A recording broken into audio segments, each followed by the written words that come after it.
Fans, at this time, we would like you to turn your attention to the Grand Valley State sideline, where we'd like to honor our 10 seniors playing their final game at Lover Stadium today. This defensive end is closing in on several national single-season and career marks in quarterback sacks, week-long division. 18 sacks on the season. He will go down as one of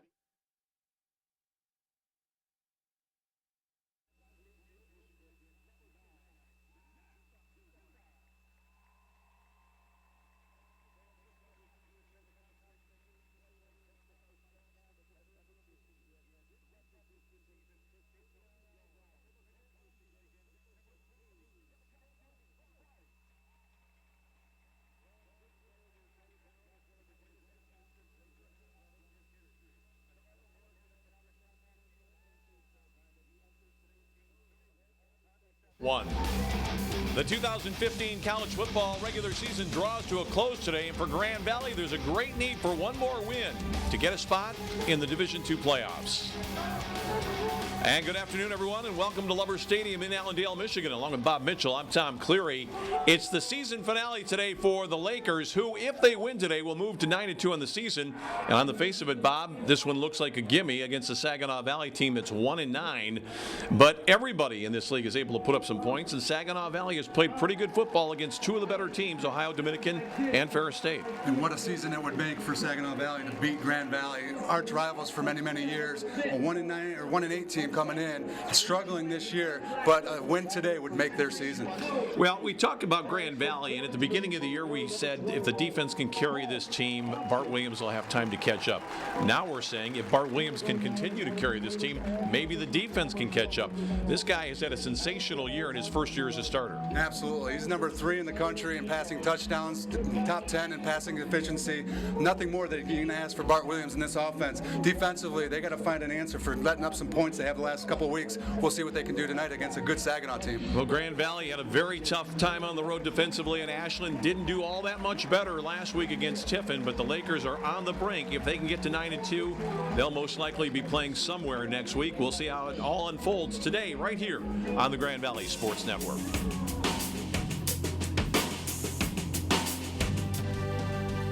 You learn something every single day at Grand Valley State University about who you are and who you can become, about where you've been and where you're going, about your goals and how to accomplish them. At the end of the day, you know what you want from life. Find it within yourself. Find it within Grand Valley State University.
Well, here is the glorious scene in Allendale, Michigan today from the campus of Grand Valley State University, the final game of the 2015 regular season.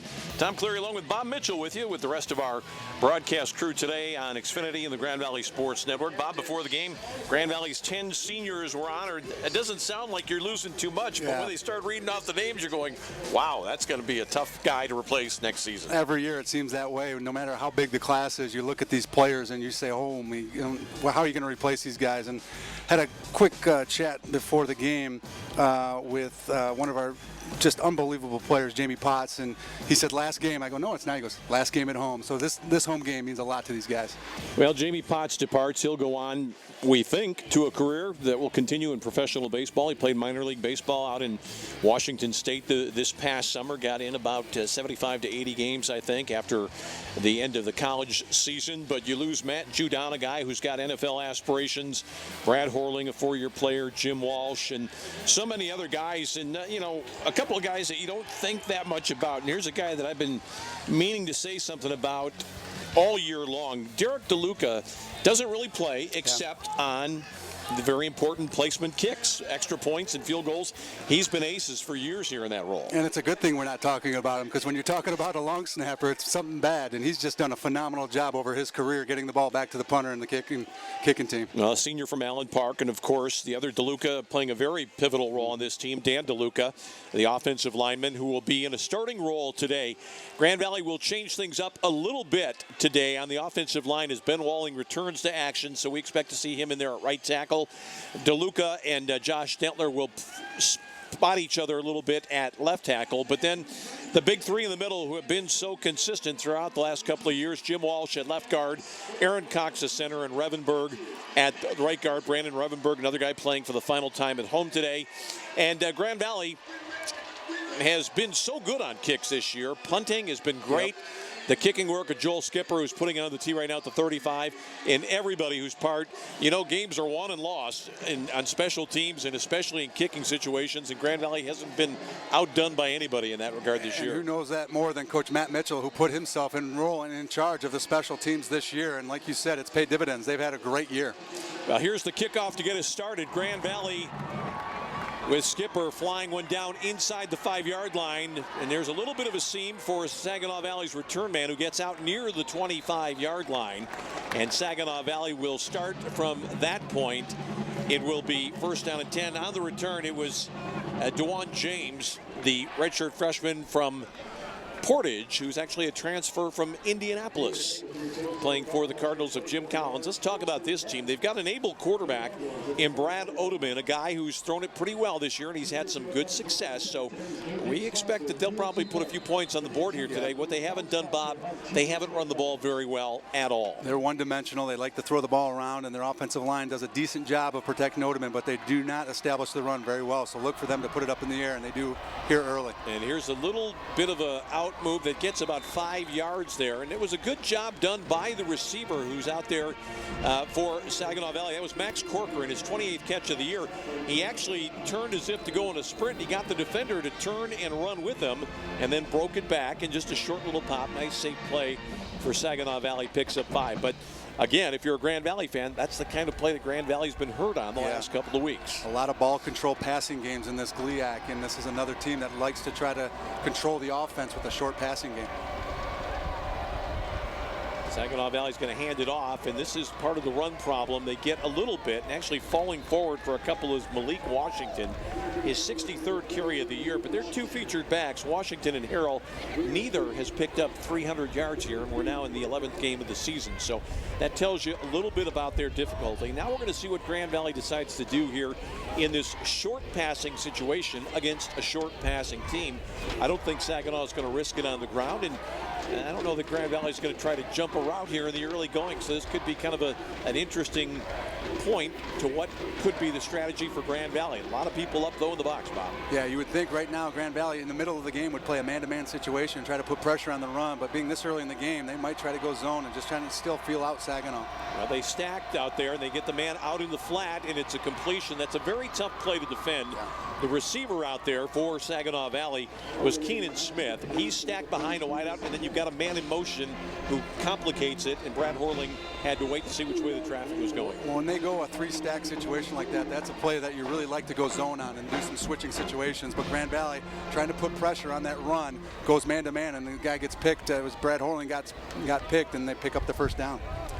Out to the 40 now is Saginaw Valley. Kind of a calm approach here for Brad Odeman, and a little shovel pass out to the right. And this time, Grand Valley gets a good play from Brad Horling, who jumped into the hole there, Bob. Yeah. Turned that back up into the pursuit, and that's going to be a loss on the play. Brad Horling, right out of Zeeland West here, right a neighbor of Allendale, did a nice job on that one. He's done a nice job on the run so far today. He's had a really nice stop earlier this game, and he's going to be significant in this run-stopping scheme for Grand Valley We today. should talk about Brad Horling moving up to play linebacker. Marquez Goldman suspended after getting a targeting penalty. He's going to miss the first half of this game today. He's in the locker room right now, couldn't even warm up, but he can play in the second half, at which point Brad Horling is likely to drop back into the secondary and maybe play as a nickel back. Second down and long, a little better situation for Grand Valley. We'll see if Judon can do what his thing is. This time a throw out in the flat, and it's caught, and the reception made, and good perseverance there by the Grand Valley defender, Devin McKissick, after that catch to Mark Johnson, and a short gain on the play. Had a chance to talk to Matt Mitchell before the game, and about going back to that targeting rule, Marquez Goldman out for the half. Something's got to change with that rule. These kids need to come out and be able to warm up, because you're risking injury if you don't even allow them to warm up. And Mitch and I were talking about it before the game, and he's petitioning the NCAA, and a lot of coaches are, to let these kids warm up, get their bodies warm, make them sit out the first half, and then come back and play the second half. Yeah, I'm not really sure why you can't be on the sideline either, as long as you don't get into the game. Ball thrown, it is dropped at the 46-yard line, and that was great coverage there for Grand Valley. Dante Carey stuck his nose in and forces the punt, and Grand Valley looks like they're going to get off the field here after giving up just the lone first down. Yeah, Trey Walton, a great job of coverage on that outside, got his hand in there. He's been the cover guy all year long, doing a great job. He's gotten better and better as the season has progressed. Basically, Grand Valley's best shutdown corner. Yep, it was indeed 28, Trey Walton, who jumped in there. Back Matt Williams at the 22-yard line. Now there's a little bit of breeze that Saginaw Valley is kicking into, and Williams is really not that far back. Line of scrimmage is the 44, and now a penalty flag. And let's see, they weren't expecting a kick that long, because actually Williams is driven back inside the 15. The punter, by the way, Andrew Cordemanche, got off a good kick, but when the play is blown dead, that's almost always the indication of an offensive penalty. So Saginaw Valley will back up a little more, and could this change the dynamic? A little bit, but an interesting thing too there is usually you tell your punters or kickers to go ahead and punt it or kick it to get them warmed up and get it, but it also gives the defense or the return team an idea of how far he can kick it. So you might see Matt stay where he was and give that 5 yards. There you go. Yeah. He's back about the 22 right now, and he's even backing up a little bit. So he could be in a better position to catch this one. Let's see if Grand Valley can get a block on the Gunners going down the outside. They're just going to let those guys run right now. And Matt Williams is calling for a fair catch right at the 25. And I'm looking down there. A little bit unusual. They didn't even make an attempt to block those guys. Anyway, we're going to take a break. Come back with Grand Valley's first possession. We'll do that after this. At Metro Health, we don't see patients. We see people. And when it comes to their health care, there's one thing we're all working toward. Helping them feel better. Better summers. Better dances. Better retirements. And better roads ahead. This is what we want for every person we see every day. Better. Metro Health. Better all around.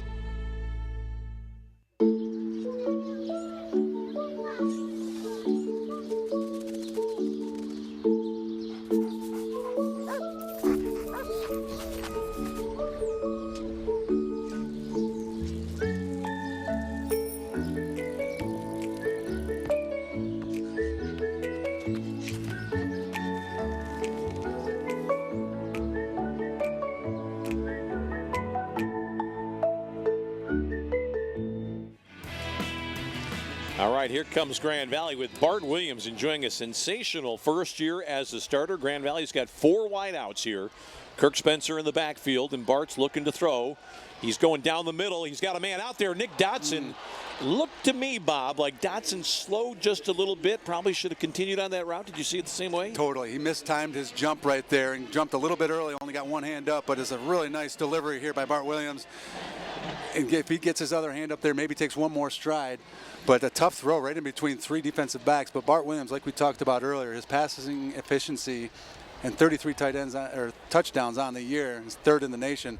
He's been just a great, pleasant surprise for this season. That's a real telling throw. There aren't a lot of coaches that would let their quarterback make that throw in this conference. Late down the middle with a lot of zip on it. And what they're trying to do with Dotson, as we see Spencer pick up a few yards, gain of about 5 on 2nd down. Dotson is one of the fastest guys on the team, and they thought, when you try a play, when you're going for a big ball like that, you don't see the slot receiver coming down the middle like that, just trying to run past people. And a slightly better throw, and who knows, Grand Valley might have hit that one early. Obviously, it was one that Matt Mitchell, first play of the game. That's usually a game plan call. Well, like you said, it's a lot of confidence in your quarterback right there to come out in the first play of the game and throw a seam route right down the middle in tight coverage. Yeah, and the defenders were really not close to that ball. 3rd down now. Grand Valley looking to go out here. It's going to be caught by Jamie Potts. He has it just inside the sideline. Timing pattern there to the 39. And, of course, if it's airborne, Jamie Potts is going to grab it. He is on song right now as a receiver. We'll see it again. Great call. Bart Williams gets this one out there, zipped it, and there's Jamie breaking up the double play at second base with that catch, too. You know, a little bit of baseball. Nice throw to the outside there. They had help over the top, but when you go to the outside route right there, it's basically one-on-one coverage. And like you said, a timing route. Great delivery. Big first down for Grand Valley. Here's a little pitch ahead to Spencer. Grand Valley had it fairly well blocked on the outside with Potts. Spencer, though, didn't continue on. I was looking at 15. He was split out wide, and it looked to me like he had cleared a little bit of a path. But what happened on the inside there, Bob? Yeah, great pursuit on the inside. They had the safety help and the linebacker coming in, had that cut off. We'll get a really good look at it right here, and really had no choice on the outside. As the defense was closing down on him, we see Dwight Trammer right there. They had 11 tackles coming back from injury last week. Did a nice job of closing in on that play. He's a young guy from Inkster making the tackle. Good play by Dwight. 2nd down now and 8 for the Lakers. Grand Valley looking to throw again. Going up top. Dotson's out there this time. Oh, what a catch by Nick Dotson. Wow. Man, didn't see hardly any separation at all. And the little guy pulled it in. And how about that throw? Right in the perfect spot, right on the outside. A great over-the-shoulder catch by Dotson, but this is a ball that nobody's going to make a play on or catch other than the wide receiver, and a great catch by Dotson. But Bart Williams, another fantastic throw. That was big time. Very big time right there. And if this were not Division II football, they'd be looking at that on replay for about 10 minutes trying to determine whether or not a foot or both feet were in. It was awfully close, but I think sometimes when a referee sees a play executed that well, an official, they'll just say, hey. With a clean catch, that's the way it is. Absolutely. You know? Spencer running right this time. Didn't really get a good plant, and he got pulled down again by Trammer over there. Picks up positive yardage on the play down to about the 12. This is a little shovel. That's actually the handoff that time. I thought it was going to be a little shovel, and Trammer thought he had Kirk Spencer measured. But this has not been the strong part of Grand Valley's game this year, running outside. They've run effectively. Matt Mitchell pointed out Monday that Grand Valley has the 2nd best yards per carry average in the conference this year, and they've got 2 featured backs that are about 1,500 yards on the season. So they're getting the yardage. They're just having to do it differently. This time inside. Here it is. Martavius Walker. Oh, held on to that ball as he went inside the 1. A great hit by the Saginaw defense, and a great job. Almost kept his balance and got in the end zone. Boy, this guy is just really, really difficult right now. Reminds me a little bit of Eric Lynch. Yeah. You know, he's the 34 is one, but that's a low shoulder pad he level. is, and he just seems to have 3 or 4. Whether it's the plays blocked up well or what, Bob, you don't really know, but it's always a positive yardage gain with that guy. You know, it's a really neat situation, too, with these guys. You got a senior in Kirk Spencer and a freshman in Martavius Carter. I mean, just a great mentorship that Kirk Spencer is giving to Carter, and he's going to be a phenomenal player for Grand Valley for years to come. Eric Lynch, before he went on to the NFL, never got knocked backwards. Here's Spencer, and he's going to muscle in. Well, he was there. I can't believe they didn't call that a touchdown. They did. Late call, but they did. Well, they waited until he drove him back 3 yards to call the touchdown, but he's going to call it a touchdown. Saginaw Valley can feel a little bit aggrieved, but I thought certainly Spencer was in. We're going to see it again, a pretty good angle right there. Yeah, he's clearly into the end zone right there. And then thrown back. So the Lakers break out on top first, almost 7 minutes in before Grand Valley hits pay dirt on a 1-yard run by Kirk Spencer. So that's one of the senior day chores that we got. There you go.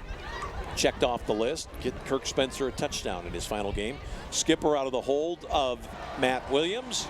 7-0 Lakers. We're coming back with more right after this on Xfinity and the Grand Valley Sports Network. What if a home phone could also be a smartphone? And what if that home phone could save you money on your home and wireless bill at the same time? With Xfinity Voice, you get amazing technology like readable voicemail on your smartphone, caller ID on your TV, and even text messaging, all for a low price. Start saving with unlimited nationwide talk and text and switch to Xfinity Voice for just $19.99 a month for 12 months. Call 1-800-XFINITY today. I'm almost done. Now you can pay your bill, manage your appointments, and check your connection status. Anytime, anywhere. Oh, so you're protesting? Okay. Introducing Xfinity My Account, available on any device. So there's Skipper, who's got it on the tee. Spencer and Skipper scoring the points early on for Grand Valley. Kirk going in from a yard out. Joel adds the extra point. And here is the kickoff. Second possession now for the Cardinals. Good high-hanging kick. Good seam right here. And getting through there in pretty good fashion was David Ney, the junior from Galion, Ohio. Let's go back and take a look at that drive that Grand Valley just put together. It was effective, and here's how it really gets started. The third down reception by Jamie Potts. Then the long ball to Dotson. Let's see if he gets the foot down. Oh, yeah, he's inbounds easy on that one. And that ball to the outside shoulder. Martavius Carter with a beautiful run. Took a knock right there from Matt McCoy, but McCoy couldn't wrap him up, and then Spencer just nosed across. As we take a look at Brad Odeman. Hit a couple of passes in the first drive. Let's see if Grand Valley changes up a little bit here. Odeman's got some time, took some pressure. This is going to be almost touched by the defensive back, and then through the hands of the intended receiver. Back there covering for Grand Valley was Trey Walton. The intended receiver was Corcoran. This is kind of a jump ball right in front of the Grand Valley bench. Both guys thought they were going to get it, and might have been a little touch by the receiver there on the defensive back. I was just going to say, it was great coverage. Trey Walton again, lockdown cover, doing a great job, and it looked like Corcoran maybe a little offensive pass interference to create the separation when the ball got there, but nonetheless, an incomplete pass. Great defense for Grand Valley. Second down now from the 24-yard line. We near the halfway mark of the first quarter. Grand Valley 7, Saginaw Valley no score. Little ball across the middle, and a little confusion there for Grand Valley. They ran right past the intended receiver, Damaris Woods, who's got a first down out near the 38. Tell us about that pattern, Bob. Exactly, just a little hitch over the middle, and it was just a breakdown in coverage. The linebacker did not get out underneath the coverage. I think the play action right there, and a little hitch with the shoulder by Odeman. And you see Talley, I think Talley just overran the coverage just a little bit, coming back, making the tackle. I think Grand Valley was thinking maybe bubble screen there, and instead they overran the play. Had the quarterback been able to lob that ball out in front of the receiver that time, he might have been able to run a little bit. And you mentioned that bubble screen, something that Grand Valley struggled with all year, and it's a play that the opposing offenses can take advantage of if you fake it and throw it to one of the blocking backs. Saginaw going to run right now, and Alton Voss wants nothing to do with that idea. He throws the runner back after a short pickup. And getting up off the bottom of the pile there is Malik Washington, the ball carrier. It'll be second down and 9 from the 39. We're clipping right along here in the first quarter. 8 minutes gone already. We talked about some of those seniors, but that defensive front, there's only one of them on there. And that front with DeAndre Hogan, and we talked about some of these guys. They're doing a great job, and they've got a bright future ahead of them. Well, you've got two guys that will play a lot today, Keen Belcher and Dylan Carroll, who factor in next year. Carroll's a pretty talented athlete. I think Matt Mitchell thought he'd be a little bit further along at this point, but he's a guy that's going to have to play next year. Grand Valley coming with the heat. Judon cannot get free. This ball is overthrown on the sideline. Well, McKissick had press coverage out there with the wide receiver. It was, I think it was that Patrick O'Brien out there, the wide out? I'm not sure. It was Mark Johnson. Oh, you're right, Bob. It was indeed Johnson. And there just wasn't a lot of time for Odeman. He was feeling the heat, had to throw it. Well, Grand Valley bringing the blitz, going man coverage on the outside, and you talked about it. McKissick did a great job of bump coverage and keeping him on the line of scrimmage, which broke up the whole timing there. Mark Johnson coming off a big game last week against Ohio Dominican with 8 catches, 119 yards, and 2 touchdowns. He is their go-to guy, and McKissick right now lined up one-on-one. McKissick is. I'm looking at Dante Carey. He's thinking about shifting that way. They're going to come this side now. It's defended well. Nice hand stuck in there beautifully by Trey Walton against the receiver Max Corcoran, body to body. Good job. Phenomenal job, and we'll get another look at this. And how many times have you seen where that left hand gets around the receiver, and he did a great job of holding that left hand out and just getting the right hand inside. A great job by Trey Walton. Well, you saw that left hand swinging to the outside to keep it off the receiver and gets his right hand in there. And he's demonstrating really to the official who's nearby, saying, look, no hands. Yeah, that's phenomenal. Great coverage. Trey Walton, the sophomore from Southfield, Michigan. This ball is not kicked particularly well. Williams trying to get out of the way. It's going to take a slight Saginaw Valley bounce down inside the 25. It'll fall dead there. And the Lakers will have it again for their second possession. This game's starting quietly. I would have thought a little more emotion from Saginaw Valley. You know, last chance to play. It's been a tough season, but you think about it, Bob. A lot of kids on that far sideline are only 2 years away from playing in the playoffs. Yeah, they had a great team 2 years ago. We saw them here twice, back-to-back weeks. And I guess you could say, really, it's kind of gone downhill since those 2 games for Saginaw Valley. And that's just what tells you about a program. Grand Valley last year, as we all know, a little bit of a struggle with a 6-5 year, but bouncing back this year and having a phenomenal year at 8-2, looking to try to bounce back into the playoffs. Well, that's one of the best holes we've seen for Kirk Spencer this year. Oh, look at the Spins balance. back inside. He's into Saginaw Valley territory after a run of 27 yards. And let's give a lot of credit to the guys up front who got it done that time for the Lakers. Aaron Cox and Revenberg both delivering blocks there that give Grand Valley the ball in the territory. Let's see the people pulling out here. And right there you see Aaron Cox with a great clear-up block. It's not easy to do for a center. No. One of the toughest things to do, like you said, and they do it a lot now, is to snap the ball and then also, right after you snap, be able to pull and get out and kick out the defensive end. Great job there by Aaron Cox. In the old days, you'd snap the ball and get in the way, right? That's it. Move forward. Ball out in the flat here to Dotson. Potts tried to give him a block. I don't know if the field's a little bit slick right now or not. We've seen a few people slipping out there. We've had some rain. Potts was trying to get a block for Dotson. It's a very short gain on the play, maybe a yard. I think it was just an extent right there. You see an ankle turn right there more than anything. The field, I was down there before the game, seemed pretty dry. Great conditions out here. I mean, beautiful day in mid-November for a football game in Allendale. Grand Valley's got Matt Williams to the top. They have not targeted him yet, but stay tuned. They will get to him at some point today. We do know that. Marty Carter's in the game at running back. Oh, and Grand Valley dialed up a little bit of a surprise. I thought they might try a little bit of a draw, but it was really just kind of a straight handoff to Carter, who got down to the 46. Saginaw was jumping around, stunting a little bit, Bob, as if they wanted to get after Bart Williams. And they brought in their middle linebacker. They did a great job with the run blitz. Zach Hedren came back, stepped back, and came into the A gaps right there. And so basically Saginaw Valley blocking every single gap, what you call a run blitz. A great call there on second down by Coach Collins and his staff, which forces a 3rd and long situation for Grand Valley. Well, Jamie Potts out here right now, locked up with Trayvon Hamilton on this side. Both safeties are back, though, so let's see what Grand Valley's able to come up with here. Saginaw Valley clearly looking to see a ball up in the air. And the ball comes up in the air. And is that caught or intercepted? It's a simultaneous catch. It's got to be Matt Williams down there, right? You called his number earlier. Stay tuned. He's going to catch a ball. Ryan Verhelst had about 8 fingers on that ball. And I think Matt had 9. He wins. Unbelievable catch. Watch him extend himself right here. And if they catch it at the same time. Oh, yeah, he had it. I think Matt had it first. Yep, I think you're right. And he really has it totally. Great job. Didn't look like much of an opening there. Great throw by Bart Williams. Boy, he's been outstanding. Looking to throw on top again. A man out there running free. It's a touchdown to Jamie Potts. What a catch. Wow.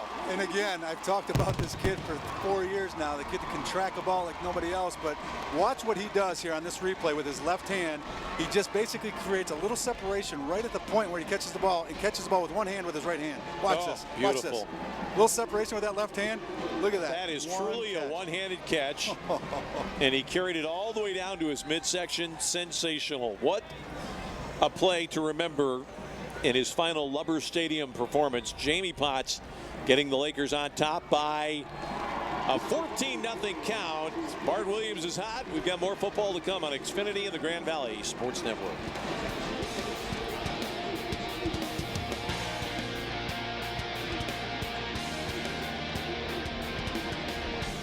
Dudes, been a couple of A+ roommates. And I hate to do this because you guys have been cool with everything. You're cool with my band. You're cool with that English accent phase, remember that? We're literally out to milk. That theater troupe. Hey, could you give me a second, please? But State Farm's helped me be really smart with my money, and I got my own pet now. Oh, no big deal. Mom, Dad, my new place doesn't allow pets. Dylan's gonna have to stay here.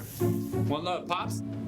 Start out right in life. With everything from renter's insurance to your first bank account, State Farm is there. My fathead king! My fathead king! Oh my gosh!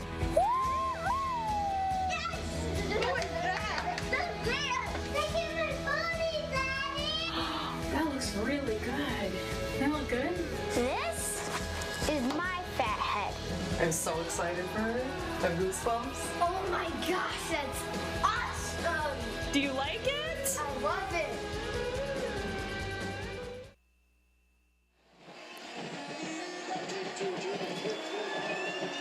Big crowd on hand here today. A lot of folks on the lawn. And a better kick this time from Skipper, and this is going to be taken for a touchback. Guy that latched onto that one was David Ney, but these are video game numbers that Bart Williams is starting to put up with these receivers doing a great job. Yeah. First of all, it was Dotson with the 43-yard pass that led to the first score, and then Jamie Potts, that incredible touchdown catch there for the Lakers.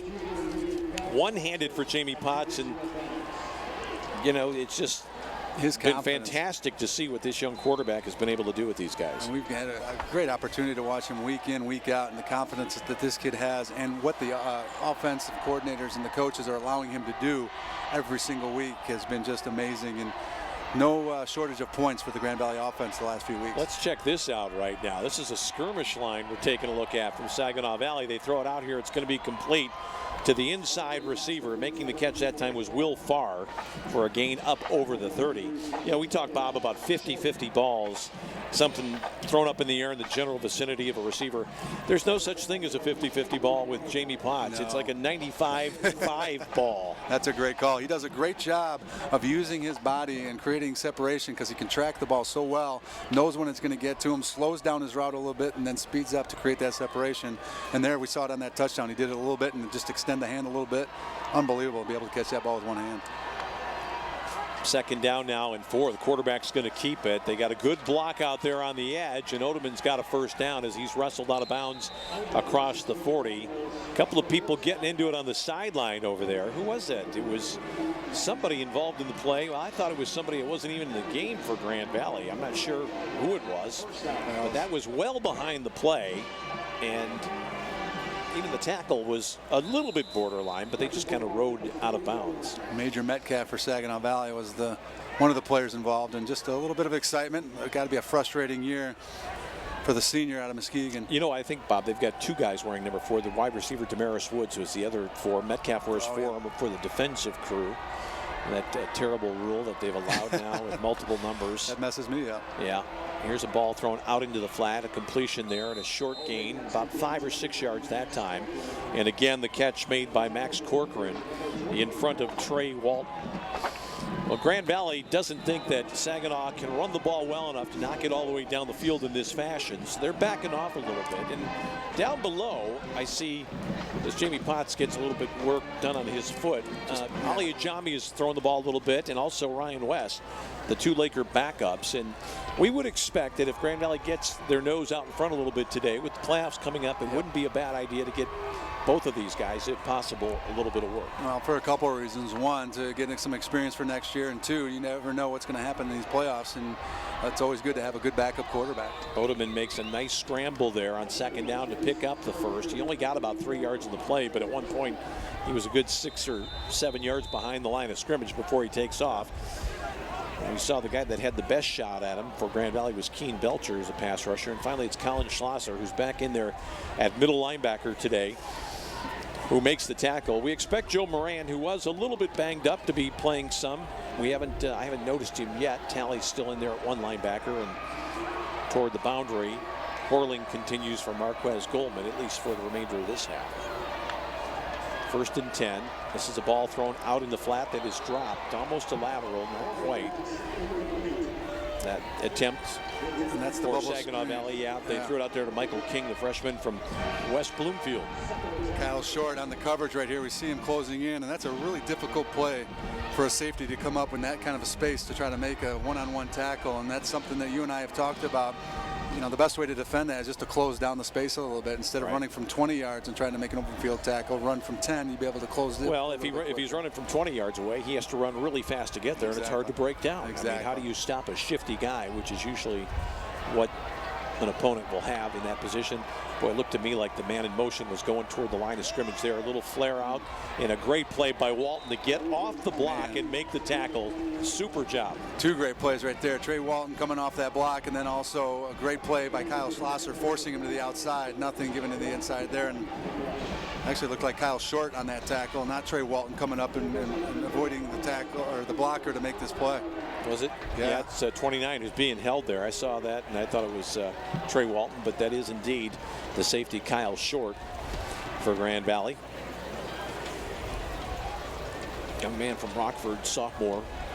Amazing. He's kind of on a similar career arc to Brad Horling in a way. A guy who played a lot early and has really become a top-notch player. Now with the clock running down toward the end of the first quarter.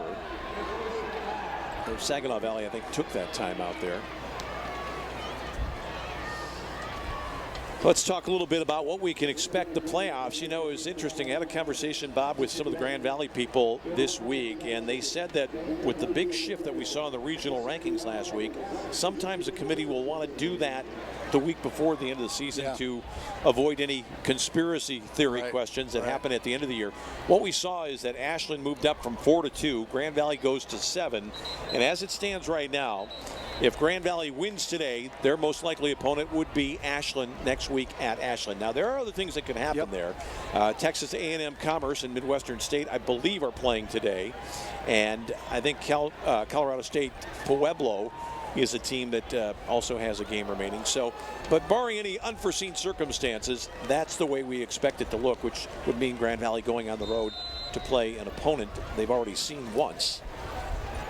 Yeah, and it's a team that's a very undefeated team, a really good team, puts up a lot of points, and they've ran that bubble screen to death against Grand Valley. So it's a team that Grand Valley's going to have to make some adjustments too if they're fortunate enough to come out of here with a victory today. Well, that was a tough ball intended out kind of in the flat to Sean Wren, and he was running with Horling. The problem with that is it's an awful long throw, and the play takes a long time to develop, and Odeman just couldn't hit it that time. And he's throwing against the wind too, and it takes a very strong arm and an earlier throw to make that play. He just got that ball out a little bit too late. That's a Bart Williams throw right there. Somebody could really, really zip it. And here's Matt Williams back at the 10-yard line. Line of scrimmage is the 39. So on 4th and 11, Saginaw and Courtemanche will kick it away again.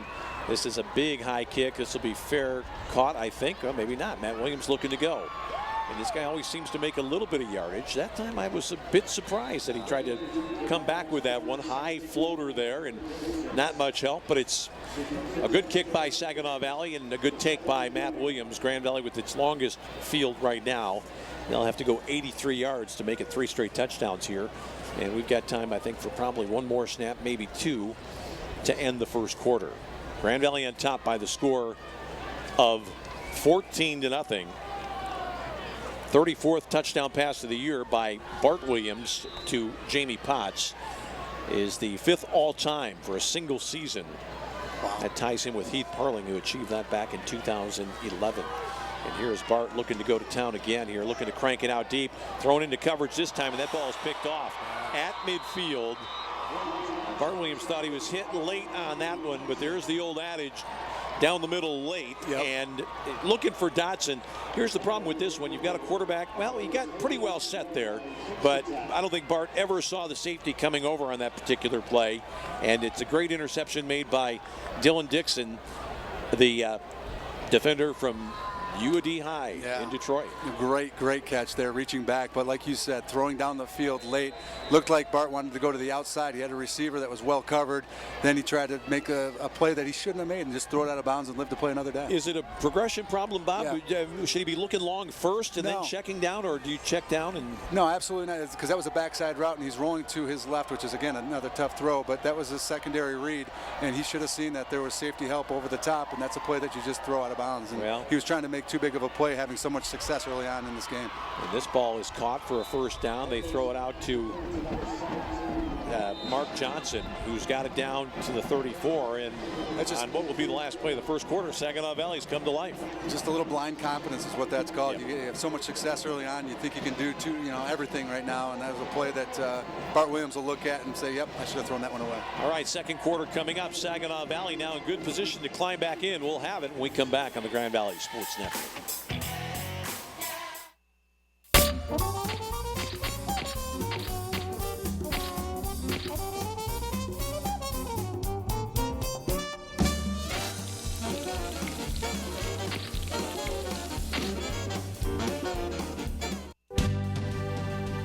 You learn something every single day at Grand Valley State University about who you are and who you can become, about where you've been and where you're going, about your goals and how to accomplish them.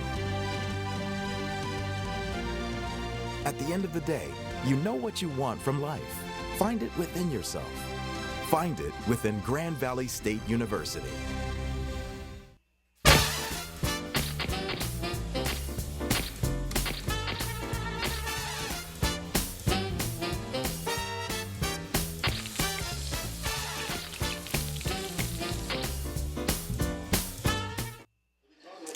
Well, we've seen this happen a couple of times this year as we look at Matt Judon in the Grand Valley defense, where Williams throws a ball riskily down the middle, and it hurt his team in this situation because Saginaw Valley's got a short field. Nodeman looking to go up on top. He's got a big problem here, though. That ball is picked off. Now, let's see what happens here. Grand Valley made the interception. I saw the referee throw his hat, indicating that the offensive player perhaps went out of bounds early, Bob, on that route. It looks like that's an interesting throw of the hat, but yeah, I think you're right. I think the receiver went out of bounds prior to, and there it is right there. Great call by the official. Yeah, he's way out of bounds, and Dante Carey gets over to make the grab, and Odeman never even considered Dante Carey. So Bart Williams, you owe that man for that play who bailed you out. Just a poorly thrown ball by Odeman, way overthrown into coverage, and give Dante Carey a lot of credit for making that catch and keeping that feet in bounds. That's a great read. He's got to have good peripheral vision, Bob, because he went after that one so early. He saw what they were trying to do, a little out and up pattern, it looked like. Let's see what Grand Valley does here. They've got Marty Carter back in the game. Carter's going to run for some tough yardage out near the 6. Whoa, some people going at it down at the bottom of the pile there. Who is that? That's Christian Lumpkin, I think. Or no? Yeah, is that right? Yeah, Christian Lumpkin on the outside playing in the slot receiver position, just blocking downfield, and it's a kid that's fighting for playing time, so you know he's going to give every effort that he can. Grand Valley's had 2 touchdowns here in the first half, a 1-yard run by Spencer. Jamie Potts caught a 33-yard touchdown pass. Bart Williams was dazzling until that interception. He was 6 of his first 7 for 100 yards passing in the first quarter. Grand Valley looks like they might have to throw it to get it out of this hole, but they're going to go back to Spencer. Spencer had a little bit of a seam up to the 8, but again, that kind of run this year has not been the most productive for Grand Valley. They've actually done okay between the tackles with more of a direct look, but they try to get outside. Revenberg couldn't really fight off Trammer, or that's not Trammer, but instead the defender there is Sloan Klasky, the linebacker, who kind of got around Revenberg and into the hole. And that outside zone read play, which we just saw right there, is probably one of the toughest blocks for an offensive lineman. They got to not only keep their block and sustain their block without getting their hands outside, but they also have to make sure that they keep leverage. And this offensive line, you talked about it today, has switched lineups, and it's a lot about a cohesiveness, and these guys got to play together. And I think that's one of the reasons that Grand Valley hasn't had as much success on the run, is they just haven't been able to keep a consistent lineup. Well, Grand Valley picked up the blitz, but an amazing thing happens. It was a drop there for for Matt Williams. Grand Valley did very, very well that time to protect Bart Williams from the outside rush, and the ball is right on the money. And most of the time, Matt Williams will make this catch. It's maybe a touch behind, but a ball that is catchable. Yeah. Jamie Potts is on. He sat that last play out. He trots in from the sideline. Saginaw's got 10 guys up, and now they're going to try to turn the tables on Grand Valley, which is kicking into the wind. I think Jamie's just going to hit this one pretty traditionally. Gets off a decent kick. Oh, that was a mistake by the return man. Not much of a bounce on this new surface. Not like the old artificial carpets, which were like concrete. That ball dead at the 42-yard line. So Grand Valley does pick up a little bit. They tilt the field a touch, but not really all that much as we take a look at some of the young people that are on hand here today. Unseasonably nice day here. Tough night last night on campus. We had a soccer match. The NCAA tournament began with Quincy winning over the University of Missouri St. Louis to set up a rematch with Grand Valley tomorrow. Grand Valley 19-1, taking on the team that beat them this year in the first match of the season. That'll be a great game tomorrow. And that's at 1 o'clock on the network only. If you're interested in that kind of thing, which we hope you are, join us for that. Odeman looking to throw, has a ball down the middle, complete, beautifully done. Nice ball right into the seam, and it was Will Farr who caught it, and unlucky for him that he couldn't stay on his feet because could have cakewalked into the end zone. And that's Tally right there. We see not dropping back in coverage again. He's one of kind of pointed to his chest after that play saying, my bad. He just got bit up on the little play action right there and gets beat on that slot route. Great play by Saginaw Valley. Great play action pass that sucked in the linebacker and was able to go over the top to the tight end. Pickup of 19 on the play. Saginaw Valley's going to try to run it right now. Washington bounced to the outside, got a little bit of yardage down to the 20. Been watching Matt Judon on the outside, and man, is he getting double teamed. They have a tight end or a running back along with the tackle on the right side, getting a piece of him on every single play. And one of the things that you can do as a defense, and we'll see him running on the field, just kind of move him around a little bit and see if they can't get some adjustments to get a one-on-one situation. Jacob Studdard's into the game right now. He's out on an island here with Max Corcoran. And McKissick comes over to pick up Mark Johnson, who's their biggest receiver in terms of the wideouts. The guy that looks like he's got the most physical ability. Boy, McKissick's really got it on him right now. They're looking his way. Odeman took off, but Colin Schlosser got him. Judon was shot out of a cannon again and broke that play up beautifully. That was it. Matt Thomas, the left tackle, just can't get out of his stance quick enough for Matt Judon. And we get a great look at it here, coming on the outside, number 9, forcing the quarterback to step up early. And Kyle Schlosser is the beneficiary of a Matt Judon pressure from the outside. Colin Schlosser, 6'2", 240. Young guy who's really played well, really got a bright future. One of the guys that, you know, we've had a lot of conversations with the coaches, and there haven't been any times that I can remember when anything negative has been attached to the name of Colin Schlosser. They're really pleased with the way he's developed this year. Always puts himself in a great position to make a play. Third down, the defender fell down. This is going to be a first down for Saginaw Valley, I believe, close to it. They had to get down to the 13. I think they've got the first down. Just barely. They moved the chains here. McKissick just slipped, and before Tally could come over and help out, the catch was made and the first down for Saginaw Valley. So this is pretty much a microcosm of Grand Valley's season. They have been able to score the ball beautifully. At times they've looked very good defensively, especially when they've been able to utilize their pass rush, but they just have not really found an answer, a solid answer to the short passing game that teams have used against them effectively. And now Jim Collins is going to take his second timeout of the first half at the 10:48 mark. This will be a 30-second timeout, they say, just shorty. Well, now they're going to say immediate timeout. I'm not sure if that changes things for us. I guess it does. We'll go to the truck and we'll come back with more after this on the Grand Valley Sports Network. How's it going? Nice to meet you guys. I have these 2 laptops. We're gonna each download a TV show. I'm gonna download it on Xfinity, and you guys are gonna download it with AT&T Uverse, and we're gonna see who goes faster. Go. Well, this is a no-brainer so far. How's AT&T doing? Struggling. I'm ready to go. We'll wait for you guys. Looks like we're going to be waiting for a while. Don't let UVerse slow you down. Upgrade to an Xfinity X1 Triple Play from Comcast and save when you bundle. See for yourself. Call 1-800-XFINITY or visit Comcast.com today.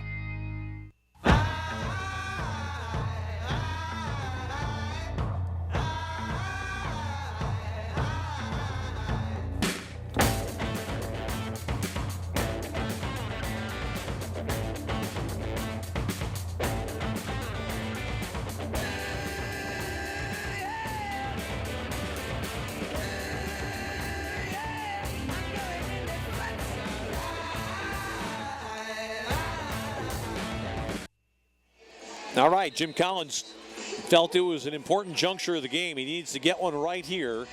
Grand Valley's able to compress their defensive coverage here. Down in the red zone. Let's see what happens. It's going to be a first down run, and it's a good one down inside the 10. The guy that carried the ball that time for Saginaw Valley was Spencer Treadwell. He's a senior transfer from Miami University in Ohio. Guy from Saginaw.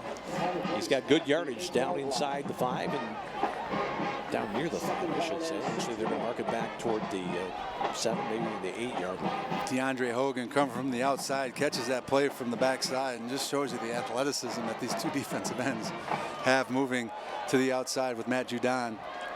I mean, you talk about some defensive ends. I know Ohio Dominican has a couple of good ones, but I don't think there's any better in the country than these two. Boy, Grand Valley really jumped quickly. It's the ball across the middle. What a play made there by Pugnier for Grand Valley, who just got a finger on that ball as they tried to hit far across the middle. It's a pretty good delivery. He's slightly open. And you could just tell it from our vantage point. Pugnier just deflected that ball ever so slightly without coming over the top to get the interference call. That's being put on an island out there. So that toughest play for a defensive back is in the red zone covering a slant play, because you got to protect the outside, the inside, and to be able to come up and make that play. Pugnier, great job of coverage, getting in the line of sight of the wide receiver for Saginaw. Garrett Pugnier, another guy that brings hope for the future. 6'3", 210, a sophomore. Now Odeman got to dial something up here. They have to settle for a field goal try. He's going to run it himself. That was never, ever going to work. Matt Judon had a handful of shirt back there, and he held on till his buddies could arrive, and kind of a conservative call there. Collins got the ball right in the middle of the field and felt that even if they didn't hit the big play, they wanted to make sure that they got the field goal attempt. And Colin Schlosser comes in and secures the. Well, that last play was just the beneficiary of Grand Valley being able to go man-to-man on the outside, and they brought pressure with Kyle Schlosser up the middle, and then Judon obviously forcing that pressure, but that was a designed quarterback draw. But Grand Valley, having too many men in the box, make a big stop there, forcing the field goal attempt. This is Alex Kenrick, the left-footed kicker. Quartermanch will hold from the 15. 25-yard field goal attempt. Not much difficulty there. He belts it right through, and Saginaw Valley is on the board. It's a 25-yard field goal in the second quarter here for the first points of the contest for the visitors. And Alex Kenrick gets his team off the schneid. Well, the Lakers defensively a little bit better that time, Bob. They got a couple of big plays in coverage, and Pugnier able to come up with the play right there.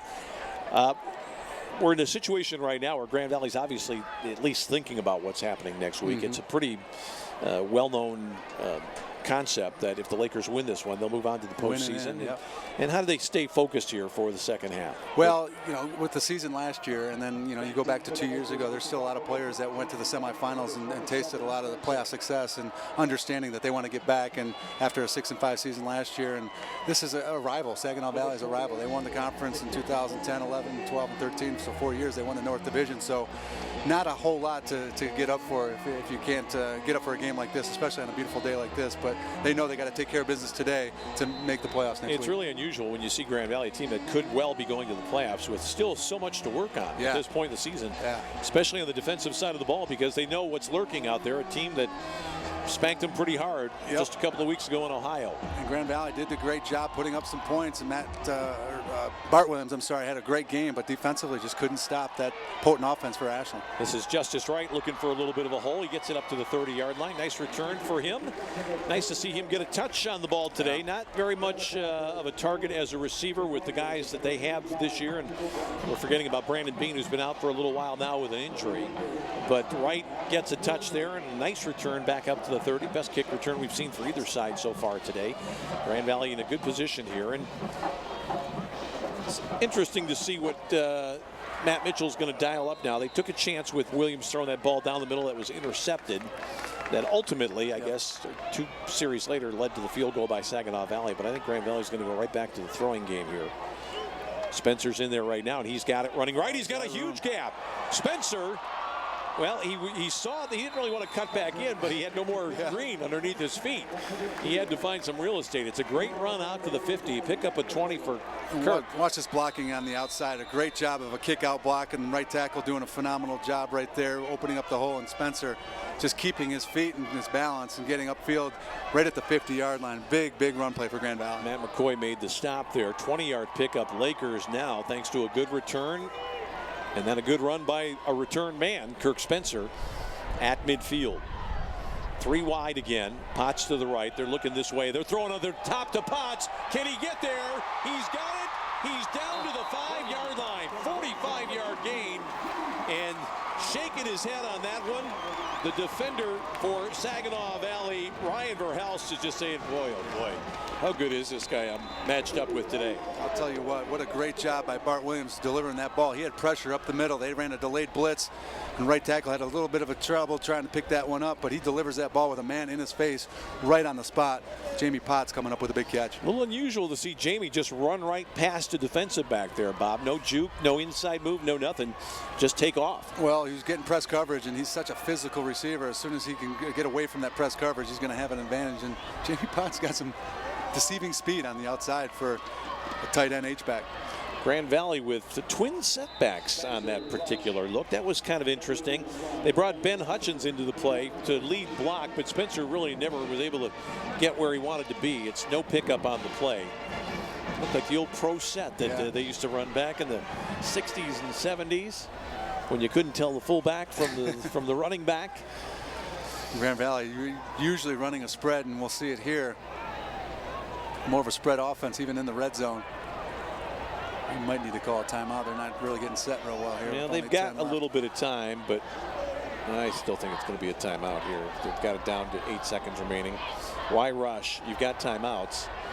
Clock down to 3, down to 2, down to, well, they got it off. Nope. And Grand Valley then calls the timeout. Well, I don't think it's such a bad timeout to take. I think you probably would have made everybody a little bit easier, relax a little easier if they'd called it sooner. But with the clock running down, I think Matt was just watching the clock himself and that's was probably a little unaware that his team was going to get to play off. And that's a role that he's taken on this year. He's been more of a game manager, taking himself off the defensive coordinator, taking care of the special teams, Jack Ginton, Morrison, the offensive coordinators, trying to get the play in. And this is where it's an advantage to have your head coach as a game manager, because he's seeing the play clock, he's watching what's going on offensively. He didn't like what he saw. He's the head coach. He's the one that can call the timeout. He steps on the field, calls the timeout. A great job by Coach Matt Mitchell. I like the idea of calling timeouts. You know me. And we're going to go back, and Bart Williams just strong-armed that ball out there because he didn't really have his feet set on that throw, Bob, because of the pressure. Yeah. And that ball he had to torque that out of there in pretty good fashion. But I like the idea of calling the timeout. I mean, you're in a position, you're 5 yards from scoring to go up 18 points. Why not make sure? It's the first half. You can burn them in the first half. 3 wide to the right.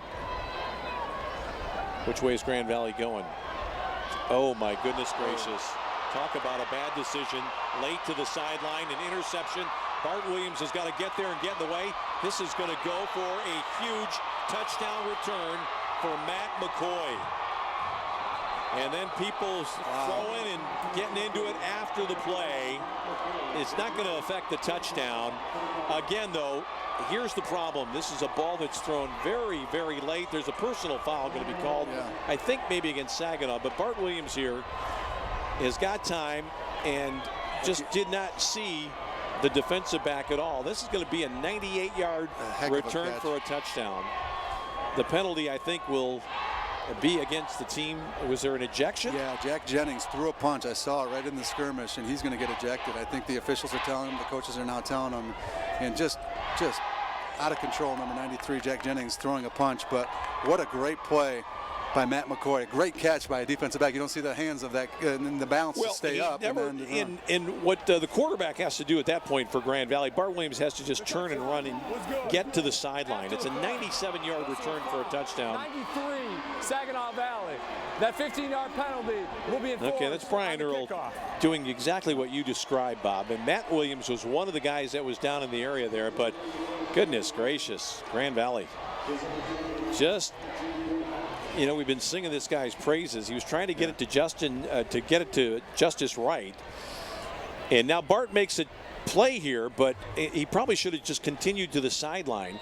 And it was on the quarterback. He got up, and well, then we saw the punch that came after that. So an ejection, and suddenly this game is a game. Grand Valley jumped a little bit. The kick is up and through, though. No penalty flag. It's 14-10. And we're going to take a break. We'll come back and talk about that revolting turn of events when we do on the Grand Valley Sports Network. Correct, I have a life mate. Is that consequential? With whom are you communicating? Jake from Planet State Farm. Jake from Planet State Farm at 0300 hours. State your identity. It is Jake from Planet State Farm, home of Discount Double Check. Describe your apparel, Jake from Planet State Farm. Khakis. Khakis. Explain. A dull earthly garment covering male extremities. Sounds most appropriate. Save mass quantities, even at 0300 hours. Get to a better state. You learn something every single day at Grand Valley State University about who you are and who you can become, about where you've been and where you're going, about your goals and how to accomplish them. At the end of the day, you know what you want from life. Find it within yourself. Find it within Grand Valley State University. Bob, I think we accurately described what happened on that play, or behind the play, and the interception return for a touchdown. Jennings was penalized. We've seen nobody leave the field, so he was escorted to the sideline, which led us to believe he had been ejected.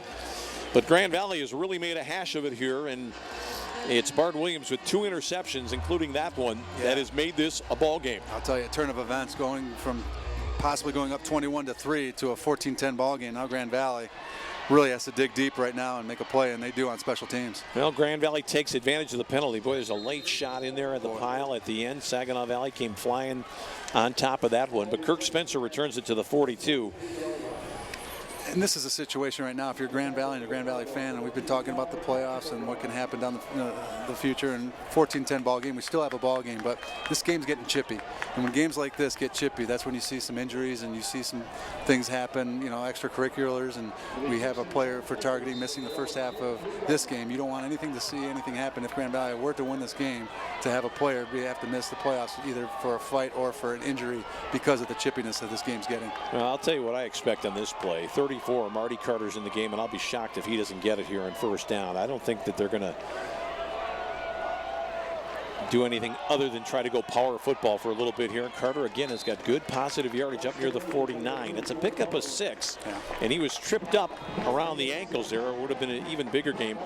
You and I have both looked at this team at times this year and said, with those big guards, Walsh and Revenberg, it seems like this team could make a little bit more yardage up the middle. Yeah. You know, it's a spread offense. The jet sweep's very, very popular across the country. We got great speed receivers on the outside, Grand Valley does, but I agree with you. With those 3 guys in the middle there and the talented running backs with Martavius and Kirk Spencer, I'd like to see them run up the middle a little bit more, and I think we're going to get a big dose of that right now. Well, this time Grand Valley's looking to throw. They're throwing late down the middle. Dotson is there. That ball was a slight bit underthrown. The defender is hurt on the play. It was intended for Nick Dotson, who never really got separation. Trayvon Hamilton landed very hard on his shoulder, and he is not moving too quickly. It looked like Trayvon had a little bit of jersey hanging on to try to. Well, I thought he defended well. That was a ball that Nick Dotson kind of whiffed on altogether. I mean, it was up around his shoulders, and I don't think he got a hand on it, Bob. It looked like it just kind of happened upon him before he was ready, and Hamilton is still down. Well, if there was a interception hangover for Bart Williams, he didn't show at that time. They're right back to the passing game. We're going to take a break right now. We'll come back with more. Saginaw Valley has rallied to climb back in here on the Grand Valley Sports Network. When you put your name on something, it means something. For over 140 years, Coors Banquet's been brewed in one place with pure Rocky Mountain water and the best high country barley. And someone with the name Coors still tastes our beer every week, making sure it tastes as good today as it did in 1873. That's something we're proud to put our name on. Coors, the banquet beer.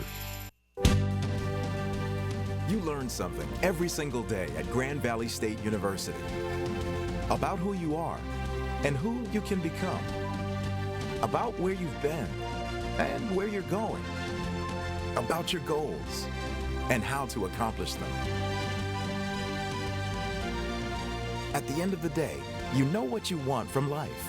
Find it within yourself. Find it within Grand Valley State University. All right, well, it's good to see Trayvon Hamilton get up under his own power and walk off the field. I don't think it was a leg injury, Bob. Maybe more upper body, maybe just a hard tumble. Yeah, that happens in football once in a while. You said it, maybe the wind knocked out of him, but it looked like maybe more something of a lower leg or shoulder injury, but good to see him walking off the field. Grand Valley's got to make something happen here on third down. Obvious passing situation for the Lakers. They're going to go across the middle, and Dotson redeems himself this time on a little bit of a slant. And it wasn't a perfect throw, but Nick Dotson made the catch. And at the 42-yard line of Saginaw Valley, Grand Valley will get some new folks into the game. Lumpkin is back in, and Justice Wright comes back on. Erston Smith is out there right now with Matt Williams. And I'm always, it's a funny thing about Lumpkin. We know about his speed. You just think when he's in there, you have a feeling that maybe they've drawn up one play for him. Something's going up top. He's a slot receiver. He's in the middle of that pack at the top of the screen. Instead, Grand Valley's going to hand it off to Kirk Spencer. Didn't get a real good burst off the line of scrimmage. Brought down after a gain of 3, down to the 39-yard line. Grand Valley being very judicious on this drive, which they can afford to be with 5 minutes and 30 seconds left, and mixing it up with the pass and the run. And that's something that Grand Valley, when they're successful, they're mixing it up like that. You know, we've seen their offenses in the past with a lot of success, having 200 total yards offense on passing and also running. And that's what Grand Valley has to continue to do. And we talked about it, run between the tackles, establish the run, mix it up with the pass. Spencer stays in here. Looks like Saginaw might want to get after the passer on this play. They're coming. They throw it out here. Jamie Potts is not ready for it. And that should have been interception number 3. Bart Williams really got clobbered on the play. And the guy that got him, take a look at this, who it was that hit him. Jack Jennings, who was not ejected, and he helped him up afterwards. And the reason he got in the fight in the skirmish was because he put on a block on that interception and kind of gave him a little bit extra, and his teammates came to support him, the Grand Valley's teammates, and that's where the fight ensued. And Jack Jennings there, very smart politician there, helping the quarterback back up after he hits him. But great pressure by Saginaw Valley, and again, like you said, a not very good decision by Bart Williams throwing that ball up for grabs. Jamie Potts just barely got his head turned in time to make a defensive play on that ball. Grand Valley needs to make it happen here. Bart looking, has time, now throws late. This is going to be caught by Erston Smith, then fumbled. How are they going to rule it? That's a catch and a fumble, I think. They're going to go incomplete. No, incomplete. Back judge is coming in late. Well, that's a ball he has got to hang on to. That was a good delivery late this time. And there's a difference in that ball because this time Williams changes the pocket. He steps up into a hole. Erston Smith is open. Oh, great play right there. Look at that. His arm from underneath, his left arm pried it loose. Ramal Iverson, what a phenomenal play. As he's falling down with his left hand, gets his hand in there to dislodge that ball, and give him credit for making that play because that was a catch and a first down for Erston Smith. Jamie Potts going to drop back here. I don't think there's any doubt that he's going to try to kick this one. He's going to pooch it up in the air. Fair catch being called for and made at the 11-yard line. Back there to take it was Matt McCoy. Well, Grand Valley, I mean, at 14-0, they look invincible. At 14-3, they're down to the 5-yard line. And they give up that long interception return for the score, and suddenly it's like a little bit of the life has gone out of the Lakers. It is. It has. It's gone out of the crowd. It's gone out of the Lakers. It seems to have gone out of everybody in Saginaw Valley. It's just one big play from taking the lead going into halftime. A 1-9 Saginaw Valley team. We talked about it in the pregame. Nothing would make this season more for Saginaw Valley than to knock Grand Valley out of the playoffs. Now they're going to run the ball on first down, and they've got decent yardage out near the 17-yard line. That's a new running back that's in there. I think that's Jeremiah Johnson, it looked like to me. Yeah. Number 6 in the game for the Cardinals. Redshirt freshman from Notre Dame Prep. Saginaw Valley getting a lot of different athletes in there in their last game of the season. They're going to take a look at a lot of different kids. Not only, I mean, as a 1-9 team, you want to win this game, but you also want to give some kids some opportunities to play to see what you have for next year. Looks like some movement there, but no call. Boy, Johnson got dumped right on his head. Colin Schlosser got him low and completely upended him. He looks to be okay. Short gain on the play out near the 20. Down inside, 4 minutes remaining in the half. What a great job by Colin Schlosser. Schlosser made a tackle he didn't even realize he had made with his backside. Alex Korhorn, the offensive lineman, tried to cut him, and he does a great job of keeping his feet. Alex Korhorn out of Grand Rapids Christian here locally, but Schlosser, who probably played him in high school, does a nice job at keeping his feet and making that tackle. Grand Valley needs to find a way to get off the field here. And they're lined up man-to-man, 5-on-5, but there's the slot receiver who's wide open, and he dropped the ball. And I want to talk to you about this play, Bob, because Grand Valley had, I think, Pugnier out there just turned and headed back almost like he was in too deep coverage. Yeah, I think they were trying to disguise the coverage, and again, Darryl Taylor was supposed to get out underneath that coverage, and he's a little slow to get to the flat there, and Pugnier covering the top half of that field. And either it's a lack of communication and just, like you said, a blown coverage right there to the outside. And fortunate for Grand Valley that the receiver drops that ball. It's a frightful mistake for Saginaw Valley because he's wide open. There's nobody within 15 yards, and wasn't a great throw, but it should have been caught. Saginaw Valley have to kick it. Grand Valley's coming with a little bit of pressure. Matt Williams is going to try to make something of it. No, he's going to call for the fair catch right at the 41-yard line. A break right now, 3:17 until the half. Saginaw Valley hanging in on the Grand Valley Sports Network.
Here we go, Bob. This is my definition of a good year. When there are people playing golf the day of the last football game of the season. That's the Meadows Golf Club. That's beautiful.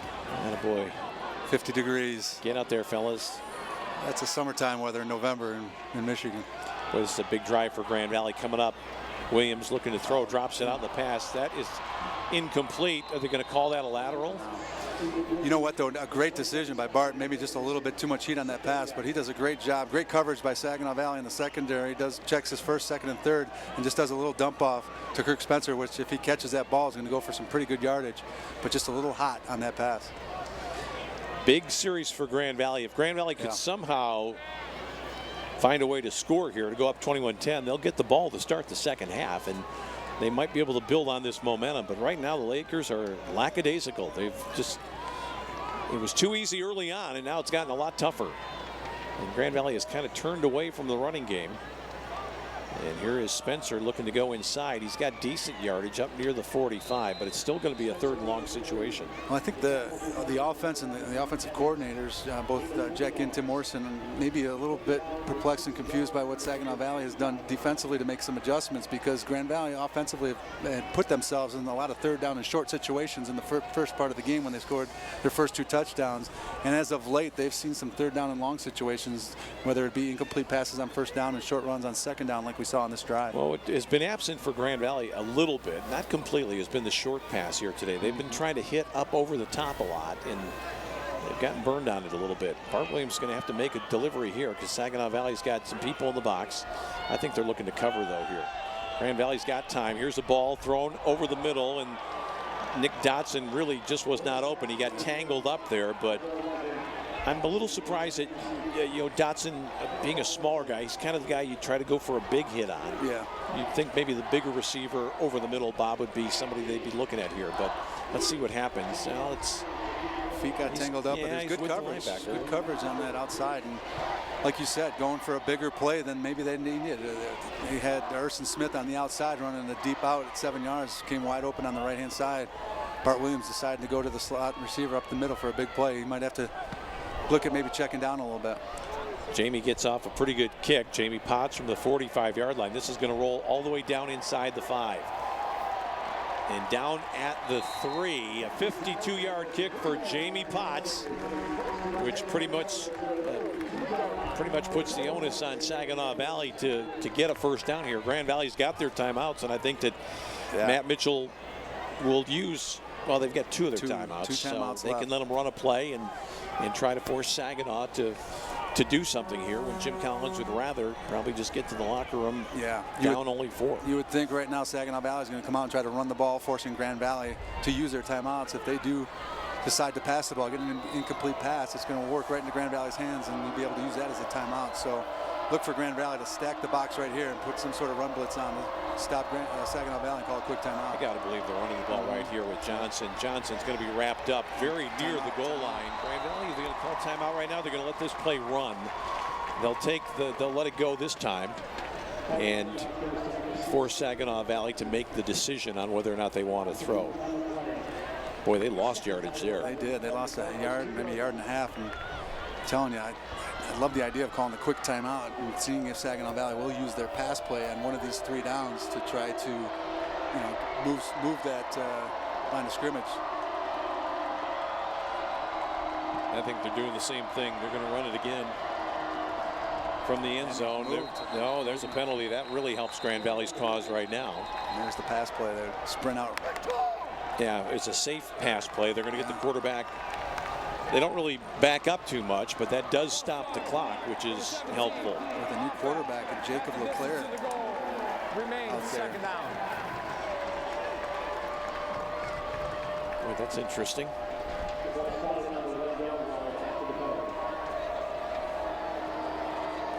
I think this has got to be situational at 6'3", 200 pounds from Standish, Michigan. Well, I think he's kind of the Tebow guy in this lineup right now. Probably a more capable runner, and they want to not have their quarterback get trapped in the backfield, but still the students are down there making some noise. Saginaw Valley has to be careful here. Same play is on again. They're going to throw it out here. It's complete, but he's out of bounds, shy of the first down, near the 10. And even that works to Grand Valley's advantage here. So it'll be 3rd down now. Coming up, Grand Valley's got a timeout to use. Saginaw trying to go quick. Grand Valley's got to get set here and be ready for what's coming in from the Saginaw sideline. If I was the Cardinals, I'd go right now. Grand Valley's all looking the other way. Well, Grand Valley, like you said, still has their 2 timeouts to play with here. So if they can get a big stop here on 3rd down, they're going to get the ball in good field position with a little over a minute left in this half. Huge play here. Saginaw Valley's going to take their timeout. Yeah. Well, I think what you're going to see from Saginaw Valley is going to be another roll. I agree. Probably going to give the quarterback an option to run or throw. Absolutely. Wonderful. So how did Grand Valley defend that, Bob? Will they I think they're going to have to put pressure on the outside, maybe even from the left side. Exactly, from a strength, maybe even bring in a blitz from the outside to help with that pressure to not let them get to the outside. It's going to be a one-man route to the outside, just like you saw right there, man-on-man on the outside with McKissick guarding the receiver. And, you know, maybe take a chance and go up top if you're Saginaw Valley with that pressure, maybe a little stop-and-go pressure, because that's exactly what Grand Valley is thinking, that they're just going to run a one-man route on the outside. Might be an ideal situation over toward the boundary for a guy like Marquez Goldman, if he were in the game, to be able to come in and kind of blitz. He's quick and he's over there playing in his normal position. How about the mindset of Marquez Goldman right now, sitting in the locker room, kind of probably getting a feel of what's going on? I can't imagine as a football player just chomping at the bit to get in this game, and he's going to get an opportunity in the second half. I'll tell you what they're going to do right now. They've got that stack receiver out there. They're going to try to run a little pick play. They should run zone coverage on the outside. Let Talley take the inside. Talley's got to get over there, or Pugnier. If Pugnier turns and backs up, they're going to hit this play probably for the first down.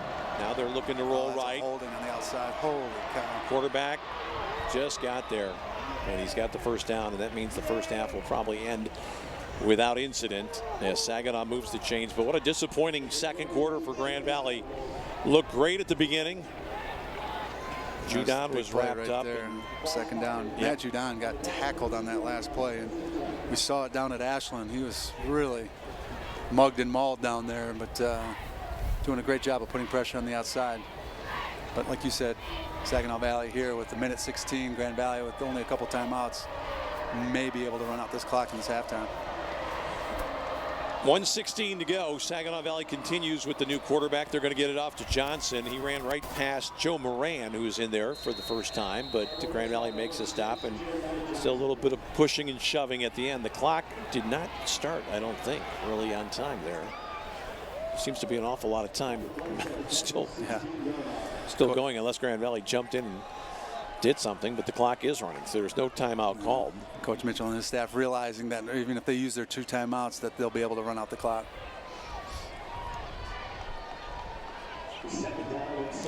And this game has a very bad feel to it if you're a Grand Valley fan right now. It should have been 21-3. Grand Valley fans are thinking. Judon went offside, I thought. This is going to be a run that's going to net a first down for Saginaw Valley up near the 25 with 38 seconds remaining. Either Matt Judon was shot out of a cannon, or the referee on that side, the official, I should say, fell asleep. It looked to me like he was 2 steps into his move. I'll tell you what, he's timing up this snap count, though, pretty well. I mean, if he's close right there, it looked like he may have jumped off sides, but the play before that, he timed perfectly, and he's getting an idea of the cadence of the quarterback, and something Saginaw Valley and their coaching staff might want to take a look at, change up this count. Well, they're looking to throw it here. How about this? And they make yardage near the 35-yard line with 15 seconds remaining in the half. It's been a nice job, Corcoran, on the catch there. Well, I think a lot of that, too, might be giving Jacob LeClaire, the quarterback coming in, to give him a little bit of a feel, get him a little bit of a rhythm coming into the second half, give him an opportunity to throw the football and getting him comfortable in the situation. I don't think we saw anything that would indicate that Odeman was not fit to go. Hard to say. But this guy's done a pretty good job. He made a big play on that third down conversion a short while ago. So he's gotten his feet wet, and he's adjusted to the game very nicely. But Judon was off like a bullet again. This ball is trouble. Oh, and it's going to be caught and then dropped. They're going to call that incomplete with 8 seconds remaining. Looked like Horling was in a position to maybe intercept that pass, and then it got all the way through into the hands of Mark Johnson. A heck of a throw by Jacob LeClaire over the perfect throw, and just a drop by this wide receiver, but over the outstretched hands of Brad Horling, just dropping that thing like a dime on the inside there. I think if you're Grand Valley right now, you just have to drop some people back. This would likely be the final play of the half, unless it's a quick incompletion or if there's a penalty, obviously. Grand Valley's now dropping back into 2 deep. Yep. And they're going to hand it off. It'll be a decent gain. It'll move the chains. It'll be a first down, but give him a chance down to throw. 1.6 seconds remaining in the half. Johnson picked up the first down, and Sort of an odd feel to this one after Grand Valley started so beautifully and then just self-destructed. The half ends not happily for the home side. Grand Valley saw a 14-0 lead slip away to 14-3, and then when it looked like they were going in for their third touchdown, the Lakers coughed it up and Saginaw Valley had a 97-yard touchdown return. Halftime in Allendale. More to come on the Grand Valley Sports Network. At Metro Health, we don't see patients, we see people. And when it comes to their health care, there's one thing we're all working toward: helping them feel better. Better summers, better dances, better retirements, and better roads ahead. This is what we want for every person we see every day. Better. Metro Health. Better all around.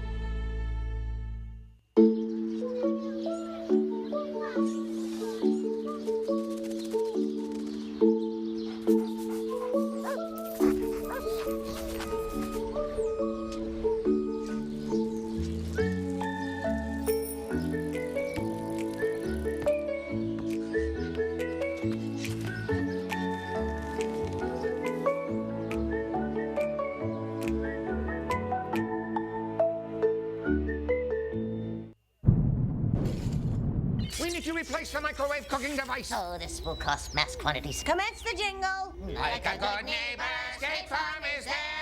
Hey, Bildar, how can I help? Brent Allen, did we receive savings from our discount double check? Oh, yeah, a bunch. This pleases me. Wait, we're in space. I thought you guys were from France. Like a good neighbor, State Farm is there in France. See? France. Oui. Save mass quantities with a State Farm discount double check. And lastly, Uverse gives you a whole bunch of on-demand TV shows and movies. Let's get started. Well, how many is a whole bunch? As many as Xfinity? I swear you're gonna love it. That didn't really answer my question. Over 5,000 on demand. Well, Xfinity On Demand gives us over 30,000.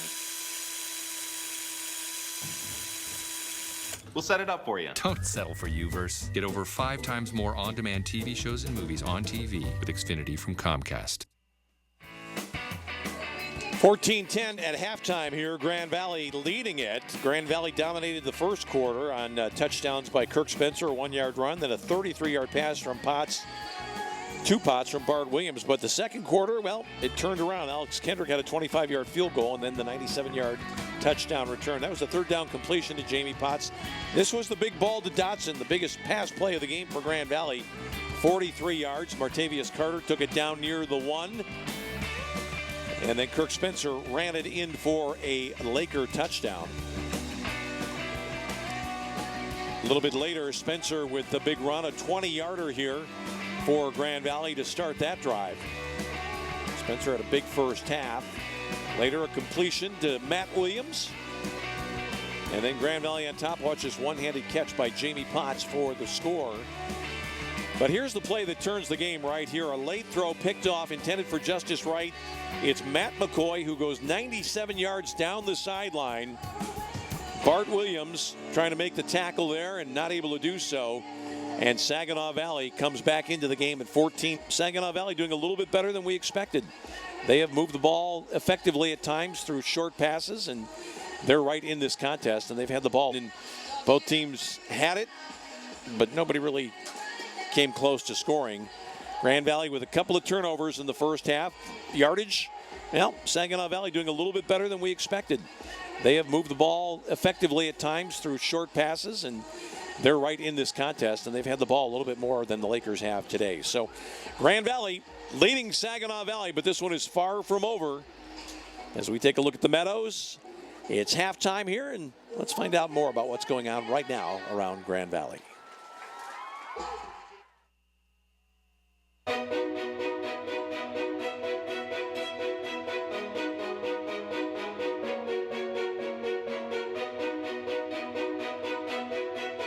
I came to Grand Valley because the moment I stepped foot on this campus, I fell in love, and all the people around, they just seemed so friendly.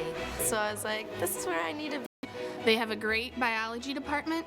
It really made me determine that Grand Valley was the place for me. I came to Grand Valley because of When I first came to campus, it was very welcoming, a very clean campus.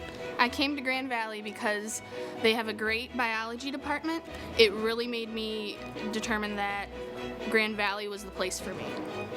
I came to Grand Valley because of the amazing opportunities that West Michigan had to offer Grand Rapids itself. Because of the small class size, it was the one-on-one, peer-to-peer opportunities I had with my fellow students. The moment I came in, it was an exciting place to be a part of. It's been going uphill from before I got here.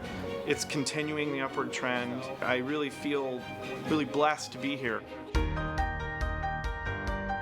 I dream of working in technology and really being a big part in connecting people and empowering a lot of friendships. I dream of being a marine biologist and focusing in marine mammals, mainly orca whales, also known as killer whales. My goals for the future include directing major motion pictures and working with some of the most creative minds on the planet in order to create movies that are unique and awe-inspiring. I really want to become a physical therapist for our military because my Uncle Francis was killed on September 11th and they put their lives on hold and on the line to defend our country. And the thing that I can do to help them the most is to become a physical therapist and improve their quality of life to allow them to come back to their families. I'm interested in continuing my education to work on autonomous robotics that operate in space, where we can harvest resources that we can use both in space and back here on Earth. I really would like to find myself in some kind of position that involves working with public policy that has to do with education, and I would like that to have an international bent, to understand how to better form an educational experience for children in the U.S., and that's something I've just grown really passionate about. One of my favorite memories from Grand Valley is when I went on a study abroad trip to Ecuador. There I got to explore the Amazon, cloud rainforests, and I got to try many new things, including eating a grub. Hakuna Matata. The first time I saw the campus, it was literally a cornfield with a road down the middle. When you think about the campus today, it's absolutely gorgeous. It's like magic has taken place.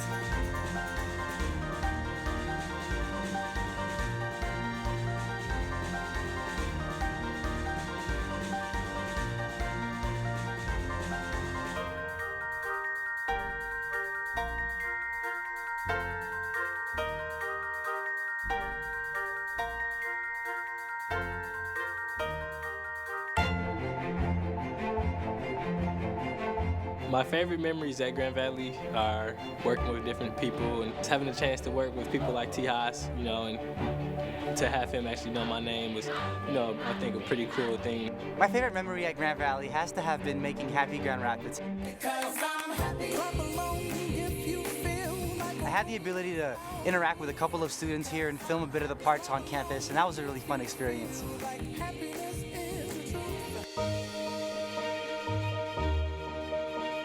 At Grand Valley, I've had the opportunity to improve my clinical skills and to improve my competencies in nursing, leadership, advocacy, and scholarship. I have had the opportunity to meet an amazingly diverse collection of students and faculty. I saw this massive investment downtown and these labs that were world class. Yeah, this is a nice structure. And I thought, what a great opportunity for my students and for me. And to be honest, I wanted to be a part of that. Grand Valley gave me the opportunity to be able to network and also help attain different internships. It really helped me be able to finish up my degree and be able to move on to a successful career. Grand Valley has given me that community to build and empower myself and empower others and be able to accomplish anything in the world. I feel just privileged to be able to call myself a Laker for a lifetime.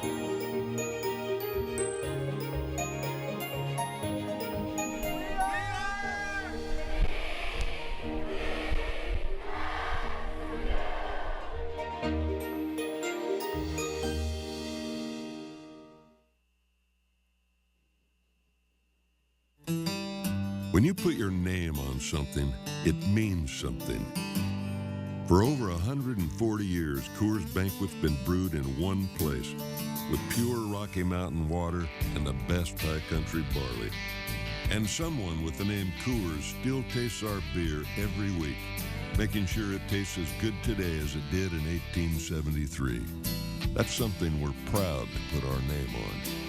Coors, the banquet beer. My fathead came! My fathead came! Oh my gosh! Yes! What was that? The bear! Look at my body, Daddy! That looks really good. That look good? This is my fat head. I'm so excited for her. I have goosebumps. Oh my gosh, that's awesome! Do you like it? I love it!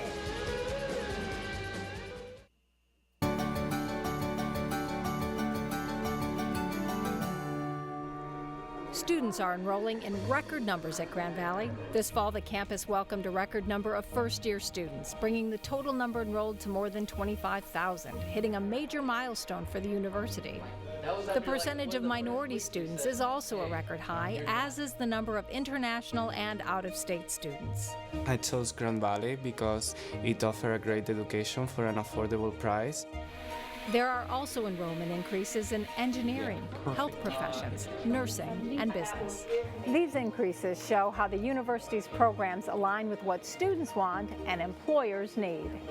Grand Valley has a track record students and parents count on. It has the third best graduation rate of all public universities in the state, and nearly 85% of recent graduates are staying in Michigan to begin their careers or graduate work.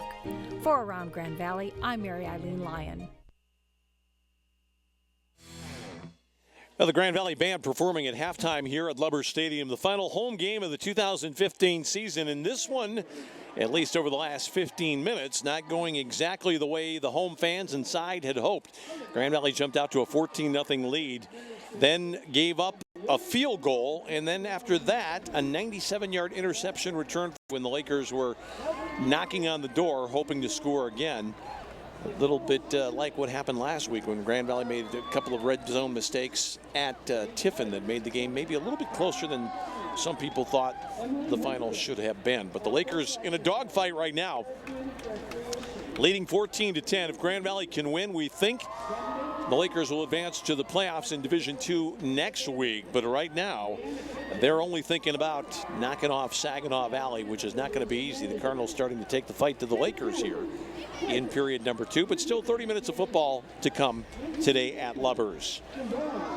Right now, we'd like to show you a little bit more about the Grand Valley football program that has achieved such heights over the last decade or so. Let's take a look at that right now. Medical, communication studies.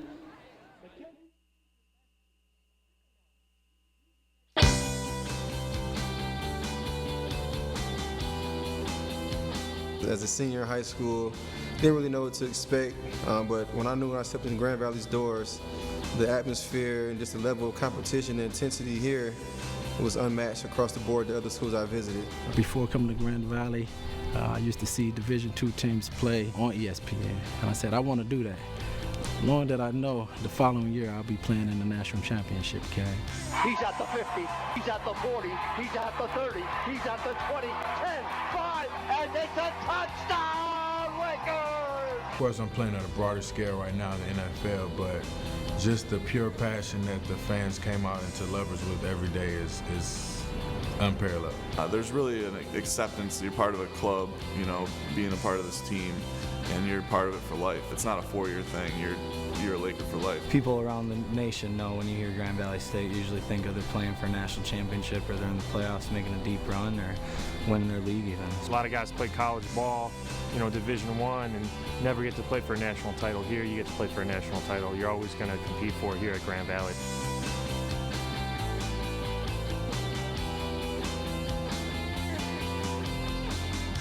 When I came here, they explained it as a big school with a small school feel, and that's exactly how it felt to me. Obviously, the school's grown tremendously in the last 10 years, but you still have the small town feel, and everyone's a family, just a nice community. It's a great location.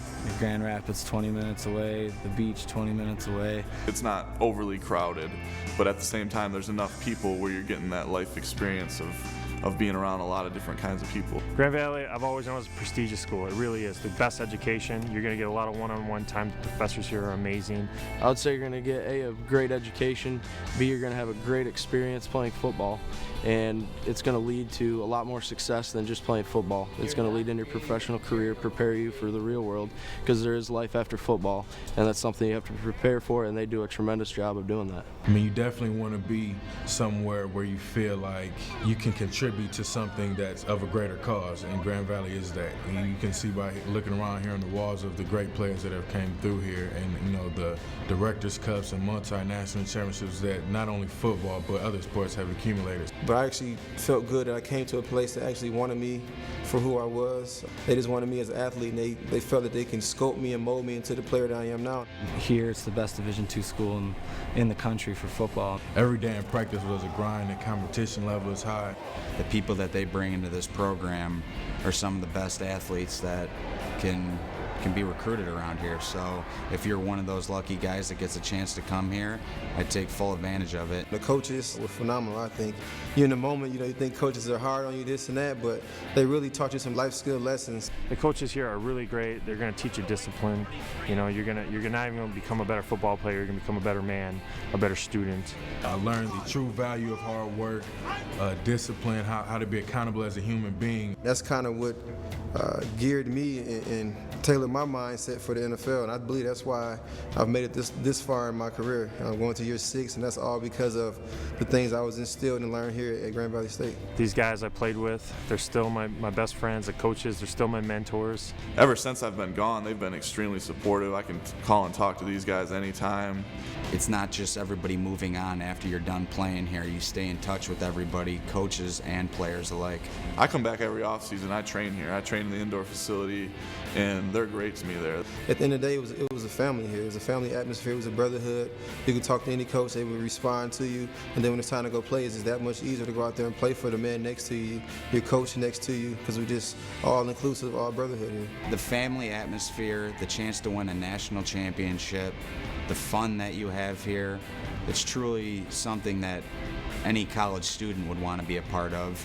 And a bonus is being a Grand Valley football player, where the program and the tradition here is so unbelievable. There's nothing like playing for Grand Valley. There's so much pride here. You have the best coaching staff. You have the best facilities of Division II, and the best education you can get. I worked this hard to get to this level, but I never forgot where I came from, and Grand Valley was the right place for me, and it gave me this push to get to the NFL and to be a Dallas Cowboy now. Grand Valley is prone to do bigger and better things, and this is only the beginning.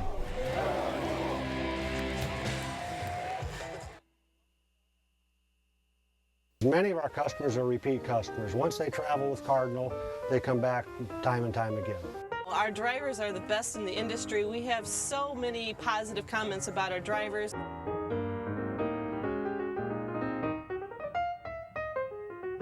Cardinal Bus, 85 years of safe, reliable, worry-free transportation. Call us at 800-348-7487.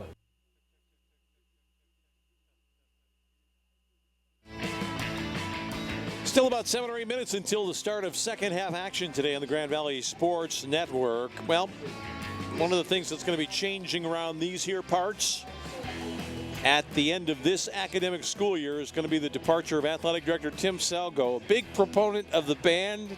Tim Selgo got the ultimate honor today at halftime as the band spelled out Selgo, and he was given a jersey to commemorate his 20 years on the job. We're certainly going to miss him, and we hope he sticks around. Tim Selgo with Grand Valley President Thomas Haas there. Knowing Tim, he'll get that thing out of the frame, and he'll be out in the front yard tossing the football around with his son sometime in the future, I bet. He'd like to have that powder blue Grand Valley jersey, by the way, that he adds to his collection of memorabilia from his years at Grand Valley. Well, these two schools have been linked historically for a long time. Grand Valley and Saginaw Valley both came online at about the same time. Their existence has almost been in tandem as part of the Great Lakes Intercollegiate Athletic Conference, and each year they have a little fundraising competition. which Saginaw Valley has won again this year. We see the trophy out there that they were able to hoist up in the air. And it's all done in great fun. The two school, the students from the two schools getting together to raise money for a number of good causes. The Battle of the Valleys won by Saginaw Valley. Grand Valley would like to win the battle of the football game here today, but it's by no means assured. The Lakers on top 14-10. Bob Mitchell will talk with Matt Mitchell when we come back on the Grand Valley Sports Network. You learn something every single day at Grand Valley State University about who you are and who you can become, about where you've been and where you're going, about your goals and how to accomplish them. At the end of the day, you know what you want from life. Find it within yourself. Find it within Grand Valley State University.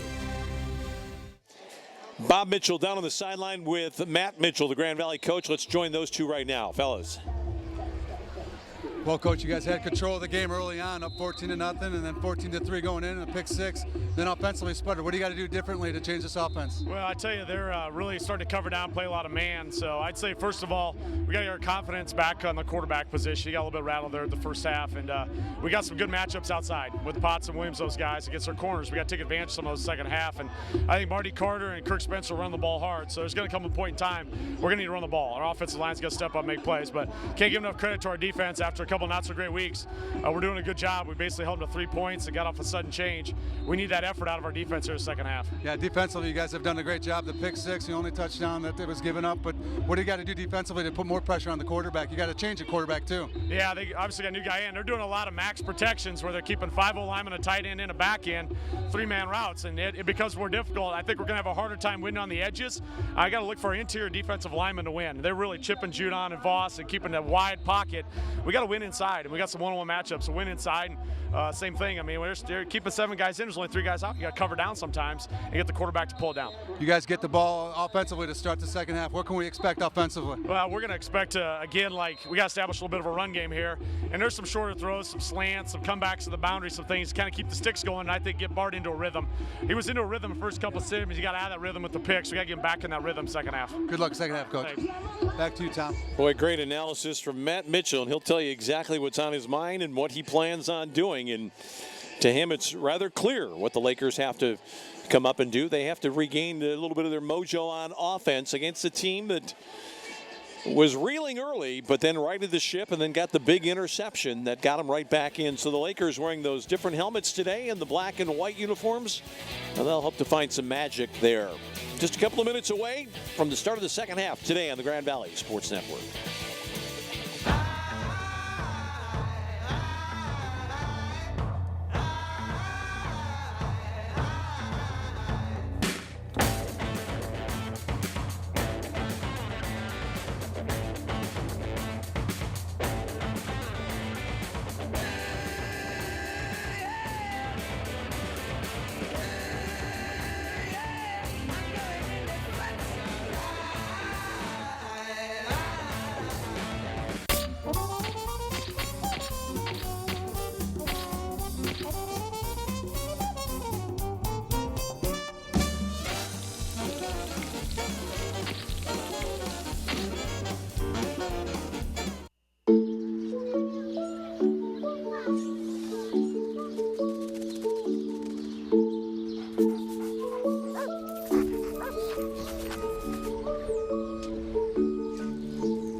Well, Grand Valley will get the ball to start the second half of action, and Matt Mitchell mentioned that he's got to get his quarterback confident again. Bart Williams went 6 of 7 to begin the game, 100 yards, a touchdown. Everything was firing, and then he only hit 2 of his last 10, had 2 balls intercepted, 1 down in the red zone. That went for a 97-yard touchdown. And really, when you talk about the progress this guy's made in his first year as a starter, it's been remarkable, but he's still trying to temper some of his tendencies when things go a little bit sour. He made kind of a faulty judgment, I thought, on that 97-yard touchdown, the interception return for the touchdown. He threw it late in a long pass across the field and didn't see the safety slide in there. But Bart is very, very capable, and he can turn it around in a heartbeat. Grand Valley will put Wright and Spencer back to receive the third quarter kick. And we'll await the return of Bob Mitchell from the sideline. But right now, it's Alex Kenrick who's got it down the tee at the 35, and the Lakers would like a little more breathing room, but they will have the wind at their back for the fourth and final quarter here. So if Grand Valley can get a score, maybe 2 here in the third quarter, that should put them in good stead coming down the stretch, and this is the final game of the 2015 regular season. Spencer and Wright have exchanged positions. It's Kirk who's on the close side here. Don't know if Kenrick's picked that up yet or if he'll try to go to Justice Wright. He will kick toward Wright. This ball's going to sail. Oh, it went out of bounds right at the pylon. That's a big play for Grand Valley, Bob, as that ball's going to move farther up the pitch here, and Grand Valley's going to have pretty good field position to start the second half. When we talk about special teams and how important they are, and right off the bat right there, a big mistake by Saginaw Valley. Well, here we see the Lakers huddling up here around their offensive staff, and we saw Justice Wright take a look at that ball. Looked to me like it almost went out right inside the 1. They were actually motioning to about the 3-yard line. So, in effect, a pretty good return on the kick for the Lakers. They get the ball at the 35, 1st and 10. Williams comes out with Spencer Potts. He's also got Dotson and Matt Williams in the contest. So the Lakers line up with 3 wide, and we'll see if they run the ball here.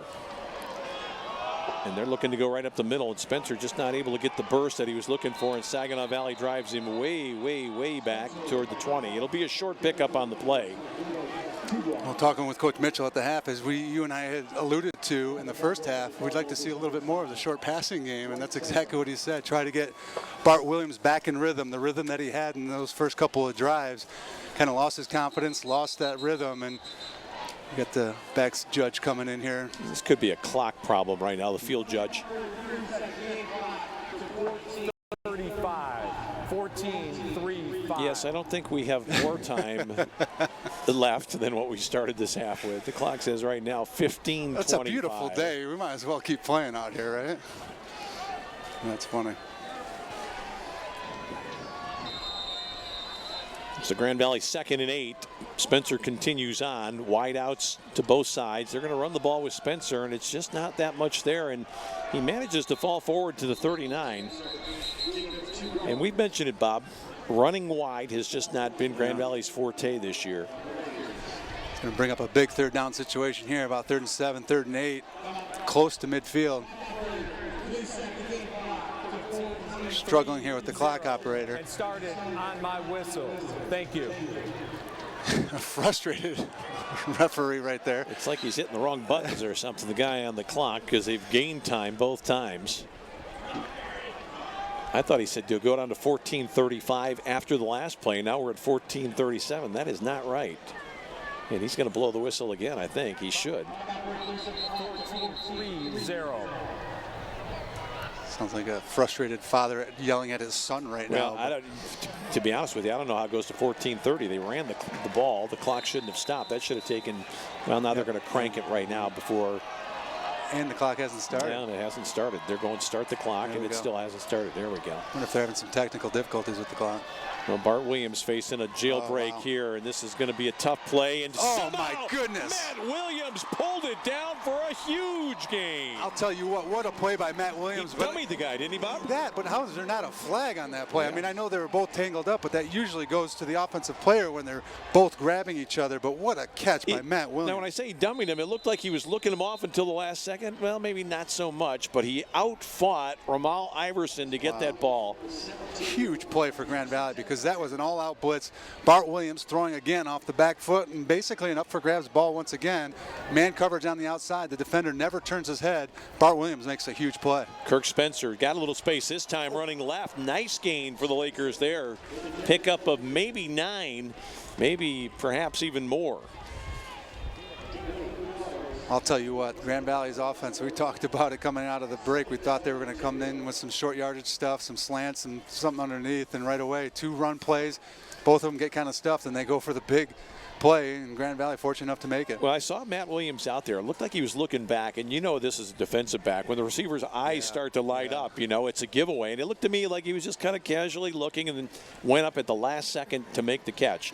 And that's what the good ones can do. We saw Jamie Potts doing that, and I think Williams is going to be one of those special receivers. Boy, I don't think he got the first down there. He was driven back to the 10. It'll be 3rd and short. And this is, I'm a little bit surprised that they don't, that we haven't seen Carter at this point on the field inside the 10. A little more powerful than Kirk Spencer. Bigger body, wider body. It'll be 3rd and 1. Grand Valley got Joe Robbins out of the game and Matt Williams back in. But Grand Valley's going to really be at a disadvantage if they feel they can't make a yard on the ground here in 2 runs. Well, you talk about that juxtaposition about the senior and the freshman. Artavius Carver a little stronger, but Grand Valley, I think they like their senior running back here, Kirk Spencer, and boy, does he get hit hard right there. Yeah, wow. He did not make it. And again, they're running horizontal to the line and just don't see that happening. It's not been a good play for Grand Valley all year long, and for whatever reason, Spencer has just not been able to crack the seams outside. Grand Valley goes from 2nd and 1 to 4th and 1. They're leaving some points on the board, and this is when it's really scary if you're a Grand Valley fan right now in a situation where you're looking to put big points. And look at this hit right here by Dylan Dixon. Bam, the youngster, redshirt freshman from UAD just puts a lick on Kirk Spencer. Well, I think you got to be going north and south in that situation. Skipper's on for the field goal try from the left hash mark. The kick from Joel is up and it is through. So a sigh of relief. Grand Valley goes up 7. It's 17-10. More to come on the Grand Valley Sports Network. What if a home phone could also be a smartphone? And what if that home phone could save you money on your home and wireless bill at the same time? With Xfinity Voice, you get amazing technology like readable voicemail on your smartphone, caller ID on your TV, and even text messaging, all for a low price. Start saving with unlimited nationwide talk and text and switch to Xfinity Voice for just $19.99 a month for 12 months. Call 1-800-XFINITY today. I'm almost done. Now you can pay your bill, manage your appointments, and check your connection status. Anytime, anywhere. Oh, so you're protesting? Okay. Introducing Xfinity My Account, available on any device. About 2 trips inside the red zone here today for Grand Valley that produced a grand total of -4 points, I guess you could say. Exactly. Good call, yeah. Pick 6 and then a field goal. Grand Valley's got to do a better job when you get that deep of putting up points, and it's a scary thing as a fan and as a coach. When you get that deep and you're coming up with field goals, you leave points on the board, especially in a game like this that means so much for Grand Valley. Boy, Grand Valley with great coverage. Joe Robbins, the wide receiver down there to make the stop on the return man, David Ney. Tough kick there for Skipper into a very strong wind coming out of the, well, it looks like it's out of the south or southwest right now, but. I'll tell you what, I had a chance to talk with Joel at halftime, and that young man from a year ago, how much foundation he's put in weight and size in his legs is unbelievable. He's a strong kid. Did a lot of great job, great work in the offseason to strengthen that leg. Well, let's see what happens here with the Quarterback change. Jacob LeClaire, sophomore from Standish, continues on. He throws on first down, and it's pretty good coverage, but it's a nice pitch and catch, and the receiver on the play was Max Corcoran. Grand Valley actually played that one pretty well. You have to honor the play fake there if you're the defensive back, and just a short toss across. Talley's not able to get out there in time, but good work done for Grand Valley by Trey Walton. It'll be interesting to see what Grand Valley does in the second half, trying to put a little bit more pressure on the quarterback. Saginaw Valley does a nice job of getting the ball out real quick, but Grand Valley's got to do something to lock up the coverage on the outside and put some more pressure on the quarterback. Cardinals have changed up in a lot of places. Spencer Treadwell, the senior from East Lansing, picks up about a yard of the play. So 3rd and 2. Can Grand Valley get off the field here? Yeah, they're looking at a 3rd and short situation right here, and they'll see if Grand Valley sells out here to try to get their defense off the field. By selling out, I mean putting press coverage on the outside, putting a lot of guys in the box, and possibly even a run blitz, bringing Slosher into the A-gap. So it's a risky call because you leave your receivers out on an island, but it looks like they're locking up top. It looks to me like they're playing this one a touch conservatively. We see the Here comes the blitz on the inside. Grand Valley's got Alton Voss, and they have play action. Can they get the first down? They do, and not able to get there in time for Grand Valley over there. I think it was Talley who was the guy who had to chase. Alton Voss had good penetration, Bob, but Grand Valley just couldn't pick up. And we'll see it off the left of the screen. That blitz from the outside was from Marquez Goldman back into this ball game after sitting out the first half. But Grand Valley not able to make the stop. Saginaw Valley, first down.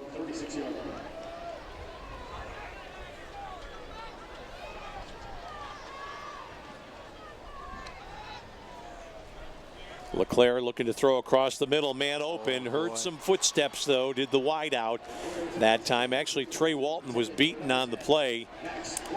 Max Corcoran could not glom onto that one. Probably a ball he should have had. Absolutely. Walton falling down on the play, and Carey taking a bad angle right here. You see it, just overrunning it a bit. If he catches that ball, he's not making that tackle. And Max Corcoran is going to be continuing to run down the field. A big break for Grand Valley.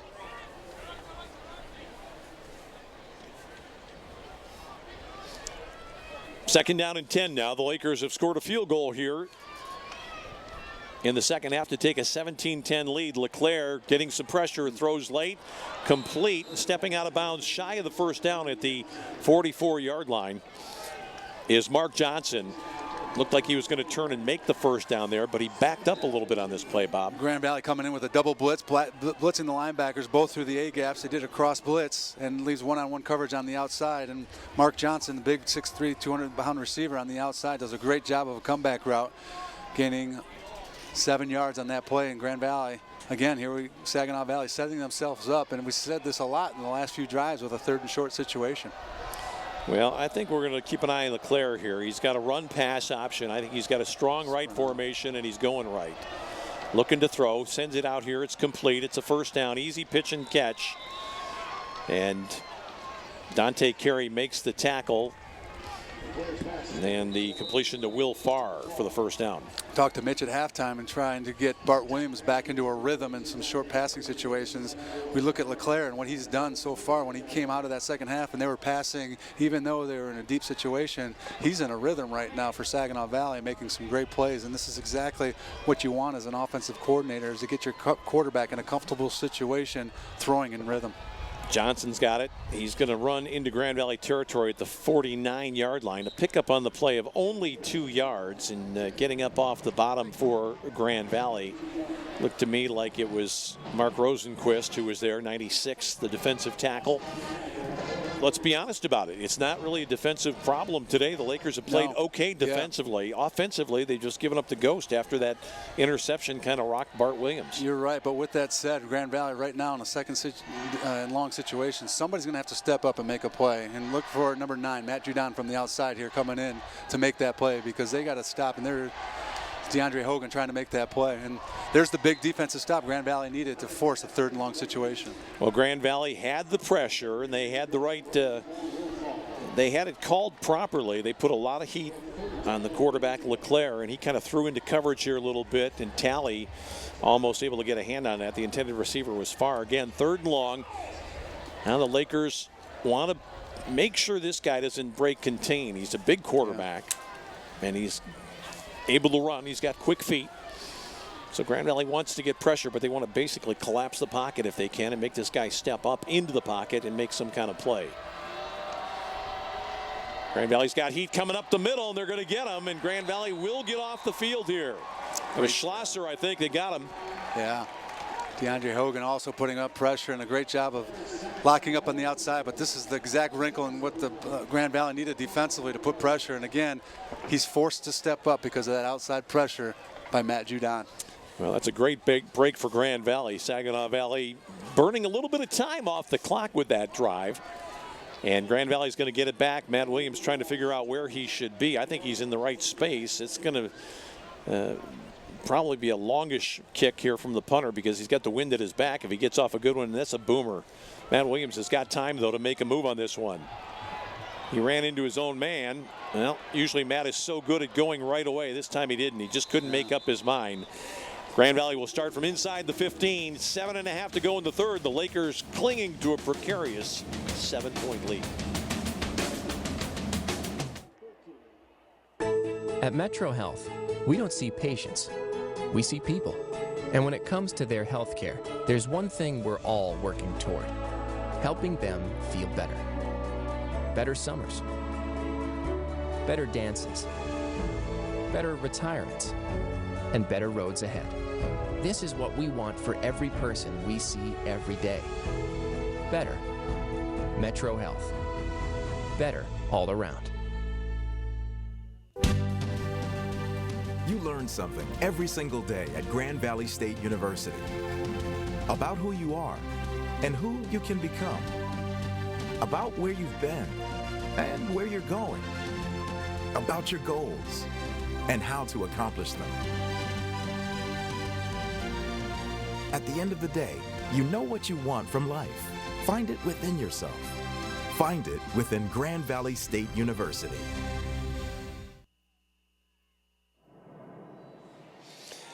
Another big drive for the Lakers here, leading by 7, tough field position and playing into the wind. Can they make something happen? Can they get it going on the ground a little bit here, which Matt Mitchell talked about?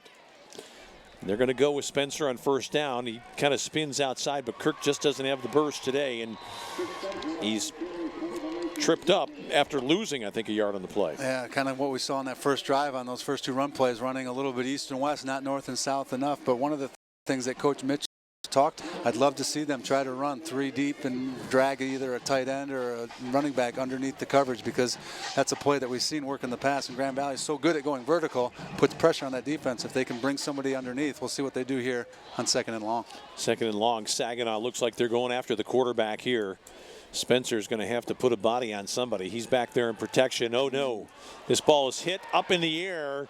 Could have easily been another pick 6. Bart Williams got roasted as he let that ball go, and the rush came from the inside. Yeah, exactly. Well, it was a stunt to the outside. The defensive end runs on the outside, and the tackle runs to the outside. The defensive end comes inside. And you said it, Kirk Spencer going to have to pick up that blitz coverage, and he didn't. He stepped to the outside and was supposed to step inside. A mix-up on the pass cover or pass blocking scheme right there. In Grand Valley again, 3rd and long. Give Saginaw Valley credit. They've done a great job defensively, confusing not only this quarterback but this offensive line. Bob, that was Ryan Gruska from Comstock Park, 99, that made the hit there. Big moment for that young man, back home playing in front of his fans. Tough situation here for Bart, and now they jump offside, or did the clock? No, they're going to get an offside. Yeah, they're going to get the offside, which will change the down and distance scenario, but not going to change it that much. Grand Valley still 3rd in passing situation.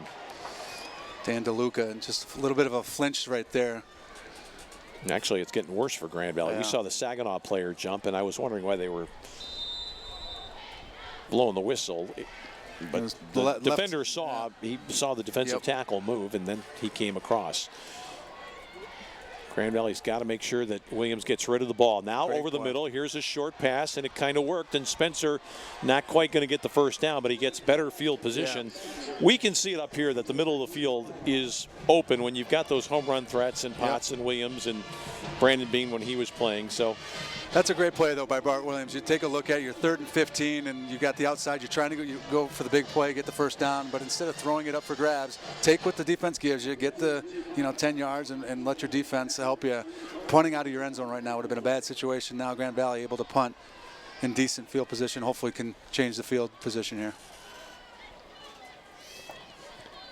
Good snap. Jamie gets off a low kick. This is over the head of the return man. Takes a great Grand Valley bounce from the 20 all the way down to the 30. That's going to go into the wind. It's about a 40-yard punt. And that's a good break for Grand Valley right there. That return guy has got to make a play on that ball. In that case, it would have been probably 15, 20-yard difference. Yeah, whether that was Brian Fobbs out there and he just made a mistake right there. That's a play that he's got to make and try to get that ball to try to gain the line of scrimmage. For well, as we take a look at Jamie Potts there on the sideline, Bob, one guy I'm thinking about is Martavius Carter. Somebody that the coach mentioned at halftime. He wants to be able to run the ball a little bit more inside. He put it on his offensive lineman. We'll see what kind of job Saginaw can do here. With the win, you would think they might try to open it up a little bit here in this situation. I'll look for them to try to continue to keep this quarterback comfortable in this short passing situation. And they go to the outside, one-on-one situation. Great job by Trey Walton on coverage on the outside. Boy, he avoided the interference. Grand Valley got a little bit of push. Pugnier came up. A little bit of a safety blitz look there from the Lakers. You got it. Pugnier with the safety blitz, putting pressure on the quarterback, making him get rid of it a little bit earlier than he wanted. A late break by the wide receiver to the outside, but great coverage by Walton. Good defense for Grand Valley. Interesting to see that Grand Valley still has Brad Horling in the contest. He looks like he's lining up more as a safety right now. He played in that position that usually belongs to Marquez Goldman. LeClaire looking to get over the top. Grand Valley's got some pressure, but here's a break-contained situation. Oh, the quarterback threw it. It's going to be incomplete. It would have been a first down.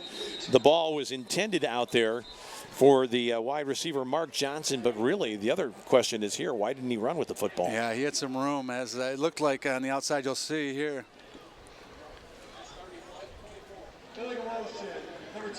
You know, the penalty is against Saginaw. That's going to be declined. It'll be 3rd down coming up for the Lakers and a chance to get off the field again. Well, you had mentioned why didn't he run it, and it looked like it for a moment there that Judon was going to put pressure on him, but a nice cut block by Judon opened up the field, and he could have ran for a lot of yardage, but I don't think that he saw that at the time. Threw a decent ball, but just bobbled out of bounds by Mark Johnson. Well, let's keep an eye on number 1, Devin McKissick. Johnson has been a good receiver for them today, and Grand Valley's locked up man-to-man across the front again. I think that's stuttered over there playing on the far side now. Grand Valley showing blitz, then backing out of it. Judon got a great push. Grand Valley with pressure up the middle. Now a ball off in the flat. Can they get the tackle? They don't get the tackle, and it's a first down.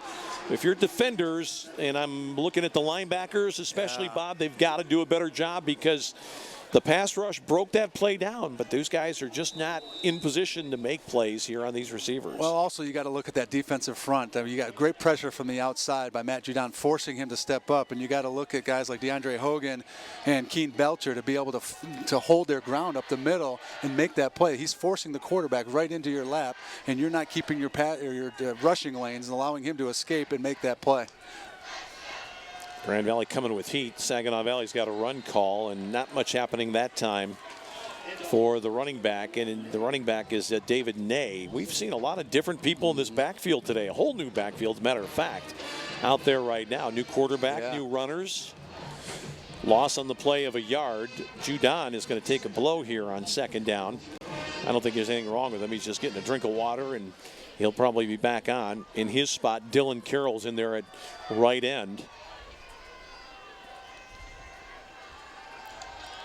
Grand Valley trying to come with pressure again on the quarterback. They don't really get there. Ball up in the air. Trey Walton tipped it up over the head of Mark Johnson, who almost made a spectacular catch after that. But Walton having a fine game, and again, he's the man on the spot. The young sophomore is just being put in position with a big wide receiver, 6'3", redshirt freshman from Clawson, and Mark Johnson, and just doing a phenomenal job of just coverage right there. And we talk about it all year long. These guys got great coverage, but none of them really turn their head and allow the receiver to make a play. Trey Walton doing a great job of seeing that ball in and knocking it out. Grand Valley got people jumping around, Talley and also Joe Moran in there right now. I think they're playing coverage here, Bob, on 3rd and 11. Well, maybe not. Judon got a great burst. Grand Valley's got it played well to the outside. This ball is thrown out of bounds. It'll be incomplete.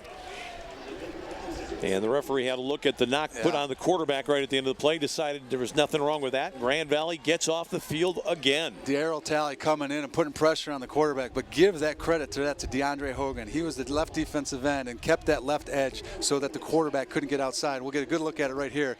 You'll see him getting double teamed right here, but putting pressure, making him step up and throw that ball. Great job by DeAndre Hogan. Yeah, David Talley putting some heat on the quarterback as well. Williams is back at the 10-yard line. Line of scrimmage is the 43.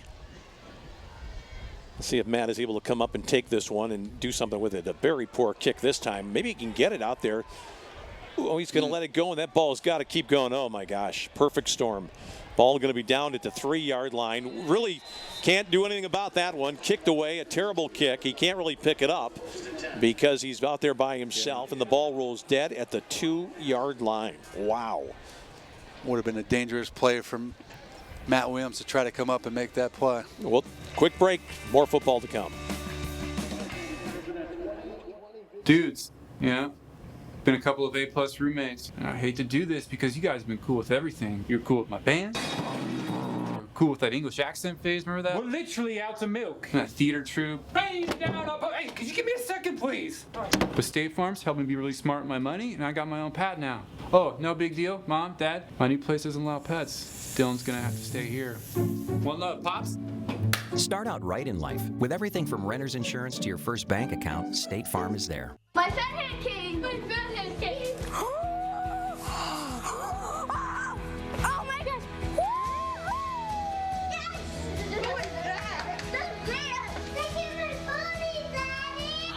That looks really good. That look good? This is my fat head. I'm so excited for her. Have goosebumps. Oh my gosh, that's awesome! Do you like it? I love it! Now, this is a dangerous situation for Grand Valley.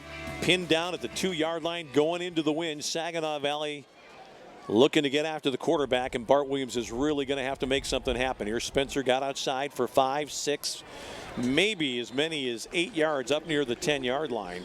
That's a good first down play for the Lakers. Great play for Grand Valley, a play that they haven't had success in the first 2 drives of this second half, and give a lot of credit for Kirk Spencer. Talk about yards after contact right there, probably 6 or 7 yards after contact, and keeping his balance and putting Grand Valley in a great situation for 2nd and short. Clock operator, please set the game clock to 4:07 and start with my whistle. 4:07. Well, we haven't had this issue at all. What for as long as we've been here, I've not seen this many clock issues. You know, it's interesting. They honored 2 folks that are on the staff here, including the gentleman who's run the clock here for years and years and years, and he's thinking, my last game and the clock goes haywire. Well, wait a minute now. That's not right. Now it says 40.7. They got up to 4:07. Now the crowd's even into it. I kind of thought that we had this automatic clock thing settled in America for a few decades. Maybe apparently not. Off, right? Spencer going again. He's going to be backed up and goes nowhere. And again, it's that wide action, Bob, that just is not getting it done more often than not here. Yeah. Grand Valley just doesn't seem to want to run the ball in the middle of the field. Now, that could be a matchup problem, but just to change things up, you think they might take a look at that. Spencer needed a yard and backed up a yard. So now it's 3rd and 2 here for the Lakers. Just the imagination on the offense is just not there. It's just nothing, consistently running that football. Actually, they're going to give him just a slight gain on that play. They moved the down marker up a foot or 2, so call it a gain of 1, and Grand Valley looking to throw. Over the top they go. That's caught for a first down. Dotson, is he inbounds? He is just barely. Good catch by Nick Dotson. Great route by Dotson on the outside. Does a little stem route, comes back to the ball, keeps his feet in bounds. Nice job, nice pitch and catch right there between Williams and Dotson. So the Lakers do something that's very important, I think, in this period. They keep the chains moving, and they get the clock moving, we think. Supposed to be moving anyway. They'd like to get out of this quarter and get the wind at their back for the 4th period. Spencer running left again, and it's just not there. Well, somebody is seeing something with that play that it makes them think it's going to work, but we can see it up here. It's just not working. I think Kirk Spencer would prefer to run the ball to the left. I think he's left-handed, and he does carry the ball more often than not in his left arm. I think he'd prefer to see it running in between the tackles. Yeah, maybe that's where he had a lot of success earlier in this game today, and not a lot of success running outside the tackles. 2nd down and 14. Big loss on that last play. Looks like an audible here from Bart Williams. Now they're going to run the other way with Spencer, and man, not much there. Pick up a 2. Fans getting a little bit restless. 3rd and a long way to go to move the chains this time. Well, you're putting a lot of pressure on your quarterback right here. I mean, it's consecutive drives where you're 3 of them where you're putting a lot of pressure on the quarterback on 3rd down and long situations. They're going to bring some heat right now. Watch for some stunting going on the defensive front for Saginaw Valley. Maybe in a blitz linebacker or a safety from the outside. Kirk Spencer is going to stay in, be an extra blocker. He's going to have to read this blitz, and someone's going to have to make a play. Watch for number 15 on the outside here. I'm looking for Major Metcalf lined up on the left side, and also Jennings, the big guy that was in the battle earlier, Jack Jennings. Grand Valley does block it up pretty well. Throwing it out here for Matt Williams. Oh, Matty to the 50. Hangs on somehow. That is a baseball player there. Yeah. He's just pounding the glove, waiting for it to come down, and the defender just never really is able to hunt this ball down, Bob, like you talk about. Ramal Iverson just does not do a very good job of finding the ball. It kind of gets turned to the inside. Instead of keeping his eye on the wide receiver and turning to his inside, he gets beat really, really badly on just a 50-50 ball like we talked about, a ball that's up for grabs. But give Matt Williams credit for going up and catching that ball and coming down. Big first down for Grand Valley at midfield. Well, now Grand Valley might be able to run the ball because they're in a more favorable position on the field. Let's see if they're going to draw it with Spencer. Spencer's going to get a couple, but not really that much. Interesting idea, though. That's a little different wrinkle than what we've seen. Not sure how well it was sold, though, because you heard the call of the draw by the sidelines for Saginaw Valley pretty quick and early right there. But I like the wrinkle. I like trying to get those pass rushers thinking instead of being able to pin their ears back and come after the quarterback. Once you start running draw plays and screen plays, it gets them thinking a little bit, takes a little bit of the pressure off from that defensive line on the quarterback. This will be probably the final play of the 3rd quarter, which is a relief for the Lakers. Man in motion is the backup tight end for Grand Valley, who's out there right now, Brian Moran. That's going to be Spencer again. Spencer does get the edge, picks up the first down. Great run by Kirk Spencer, and then hit out of bounds kind of late as the period comes to an end. It'll be a Laker first down, though, and Matt Mitchell tries to exhort his players to get some enthusiasm. 4th period to come here in Allendale. More to come on the Grand Valley Sports Network.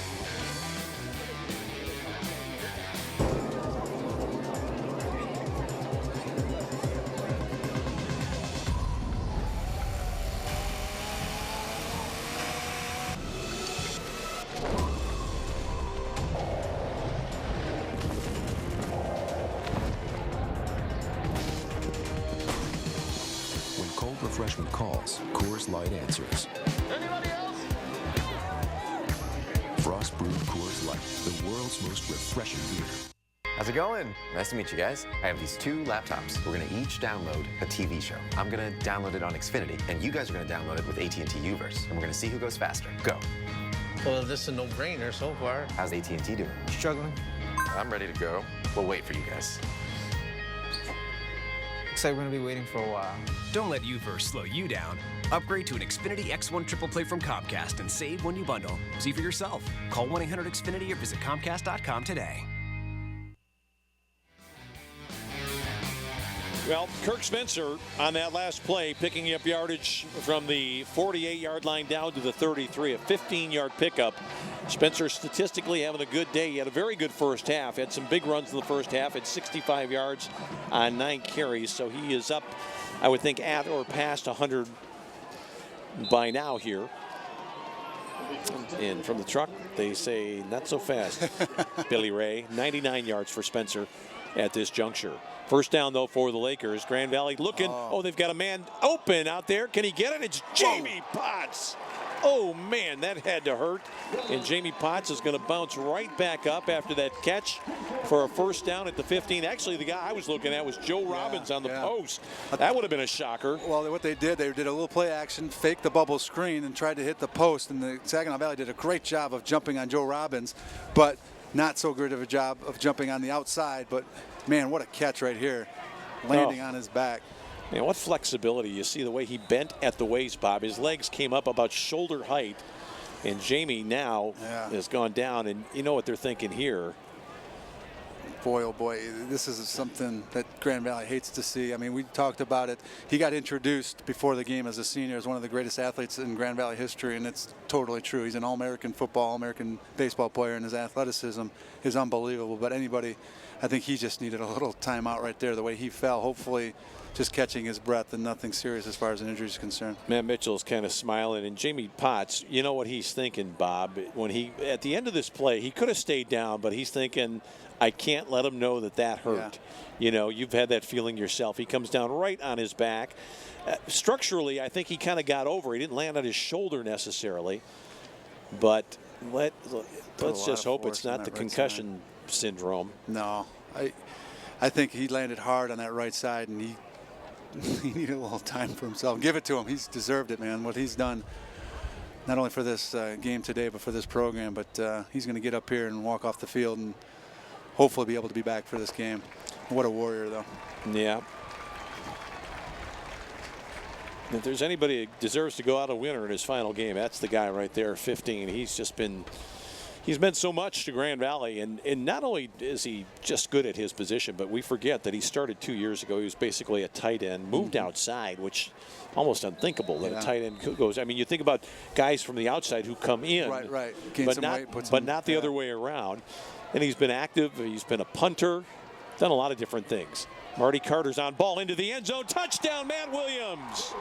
Wow. And there it is, the quick flip to Matt Williams, and suddenly Grand Valley feeling a little bit better about things. You talk about the rhythm of a quarterback right there. That drive showed the rhythm of Bart Williams. Felt very comfortable. Great play calling, coming in with the fake run earlier with the fake bubble screen, throwing it out to Jamie Potts, and just getting himself in rhythm right there. A quick slant to the outside by Matt Williams, and a great pitching catch from Williams to Williams. Skipper on for the extra point try. The guy that scored the touchdown puts it down, and Joel knocks it right on through, and the Lakers are back up 14, where they were a long time ago, back in the first quarter of this game. And so now the question for Grand Valley is, how's Jamie Potts doing? I'm looking down on the field there to see if he's... I think he's doing just fine. He was standing walking around there. I see him down talking to Bart on the sideline there, and he's trying to shake it off. He's telling Bart, a tough, humble guy. Don't lay me out like that again. No more floaters up there, all right? Yeah. Deliver that one on a rope for me next time. But that last ball to Jamie Potts had about 3 revolutions from the time it left the quarterback's hand. It was wobbling. I remember somebody asking me one time, played with great quarterback Jack Hull, and a couple of times getting laid out, and some balls that maybe were floated, and people were like, "Do you get upset when they lay you out?" I'm like, "Hey, as long as he's coming to me, I don't care where he puts it." That's right. As long as he doesn't forget my name. Right. Here's Skipper with it on the tee at the 35. See if he can drive this one into the end zone. It's a good kick by Joel this time. Carrying midway back into the end zone. It's taken right there by David Ney, and he'll not run it out. A touchback. So after Grand Valley moves on top, 24-10 on the touchdown pass to Matt Williams. Second touchdown toss of the day for Bart Williams.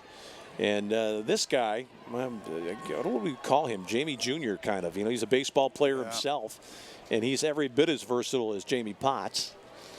I watched him play baseball last year. I think he had a couple of grand slams when he was DHing, and he was the closer on the Grand Valley baseball team, considered to be a legitimate major league prospect in baseball. Yeah, you talk about, as I'm a parent of a young son who's a freshman in high school, about how these multi-sport athletes are kind of gone by the wayside. It's great to see these guys doing it in college. Oh, man, was that a lucky break for Saginaw. Trey Walton had jumped inside the intended receiver, and that ball, well, we could say it was a classic back shoulder, but I'm not so sure. I'll tell you what, I mean, that was great coverage, and Trey Walton, hats off to you. they made the perfect throw, perfect catch, and whether that was intentional or not, it ended up being a great play for Saginaw Valley, and there's nothing that Trey Walton could have done. His coverage was perfect. The thing that made me think it wasn't, Bob, is that the receiver was angling in, and like he had a little bit of a post look to that play, and Trey Walton was inside of him. They're going to hand the ball off to Johnson this side. He is corralled right at the 40. Lost a couple on the play. Who was it down at the bottom of the pile that got him? Might have been Pugnier. He was one of the people in there. And also defensively, Belcher. Joe Moran. Let's see. Somebody gets a big arm up right here. You're right. It is Belcher who got him around the shoulder and kind of released him there. Didn't hog tie him. I'll tell you one thing, too, with this game. It's been a pretty clean game as far as flags are concerned. We've seen some games here at Grand Valley in the last few weeks with some penalties, some 15-yard penalties and some holding penalties. This game has been a really clean, really well-played football game. That last touchdown toss for Bart Williams, his 35th of the year, ties him with Brad Eichek for the fourth best touchdown total by a quarterback in Laker history. I think they finally got Matt Judon jumping off sides here. I don't know. Why would they stop the play unless he made contact? No, they do. They might have thought he might have been unabated to the quarterback, but you're right. I think that they should have let that play go. Did he make some contact though early? That might be the tip-off. If you bump into an offensive tackle and knock somebody backwards or knock him off his stride. He's been doing a great job getting a great jump and reading the cadence of this offense all day long. And if you're defensive staff, you'll take that one offsides if he continues to get great jumps off the ball. But it was 2nd and 12. Now it's 2nd and 7 here. So Grand Valley does Saginaw Valley a little bit of a favor. Quarterback throws it out in the flat, and this is caught shy of the first down. Good tackle over there, secure by Dante Carey. And the guy that he roped over there was, I think that was Keenan Smith, the wide receiver, who made the catch on that play. 3rd and short now with 12:56 left in the ball game. Grand Valley 24, Saginaw Valley 10. The mood here for a good part of the afternoon has been almost funereal, you know. I mean, a lot of very nervous Grand Valley fans. And it all came down one play when Grand Valley looked like they were going to take a 21-3 lead. Instead, it's a pick-6 to make it 14-10. And the Lakers spent a good portion of the game after that being less than convincing. Well, it's ironic. We talked at the beginning of the game as we see Saginaw Valley right there with a big first down play conversion about the offense doing really, really well and putting up big points and the defense struggling. And today it's been a little bit of a role reversal. The defense playing a phenomenal football game today, and the offense just kind of sputtering, really not being able to find itself, although they've been able to come here in the second half and put some points on the board. But they got to become more consistent both sides of the ball if entering this playoffs if they're going to scare anybody. They played very consistently on offense most of the year, Bob. Yeah. But defensively, we haven't seen a lot of performances like this, although this is 2 in a row at home where Grand Valley has played pretty well. And now this time, that is Saginaw Valley moving before the snap. We should point out that the 2 interceptions that Bart Williams has had today, I think you have to say the first one indirectly led to a score, not right away, but it allowed Saginaw to flip the field. You're right. And on their subsequent possession, they had a short field that produced a field goal, and then the pick-6, obviously. So these defensive guys out there for Grand Valley, they feel pretty good about themselves right now. They say it's really not on us at all after a not great game last week and really not a very good game at all against Ashland. They've done okay. The offense has made a few errors, and they just kind of lost their swagger there for a while after the long interception return for a touchdown. Grand Valley looking to come. Goldman's got a shot at the quarterback. He let him have it. That ball is bounced at the 40. Marquez Goldman, whoa. And then he's only a little guy, but man, did he rip into LeClaire there. You talk about a shot out of a cannon. Look right here, and it's very close to a helmet-to-helmet. Got up under the chin, and that ball bounced as the receiver, Corcoran, slipped. I looked right to the back referee right there looking for a flag because that helmet-to-helmet was really, really close. And good thing for Grand Valley that no flag thrown there. What saved Marquez Goldman is that he's the shortest defender in the field. If a taller guy would have been there, it probably would have been a face mask to face mask contact. Let's see if Grand Valley can play some coverage here and get off the field. Second down and long. Quarterback's got time. This ball should have been intercepted. It is intercepted. Oh, I thought he brought it down to the ground, but Trey Walton has picked it off. Bobby had that one up in front of his face. Did you see him? It looked like it was getting away, but he just tucked it down into his midsection. Exactly. Brought it down to his body, and a great coverage right there, trying to run the slant on the outside to Trey Walton. He does perfect technique. He opens his hips to the inside to see the quarterback and find the ball, and you see it right there. Great read. Great read. I thought he had lost that, and it was Schlosser who jumped in front of me from that angle. I thought, did he catch that or not? But he does have it quite clearly. And it's what a ball game. 1st and 10 at the 35-yard line. Trey Walton making it happen. Oh, that clock operator. Then again, maybe he knew something was going on with the clock when he decided to retire, Bob. Either that or he's having a party afterwards and he wants to get to it because there's only 27 seconds left in the game. It seems like they can't stop the clock right now. Oh, boy. No.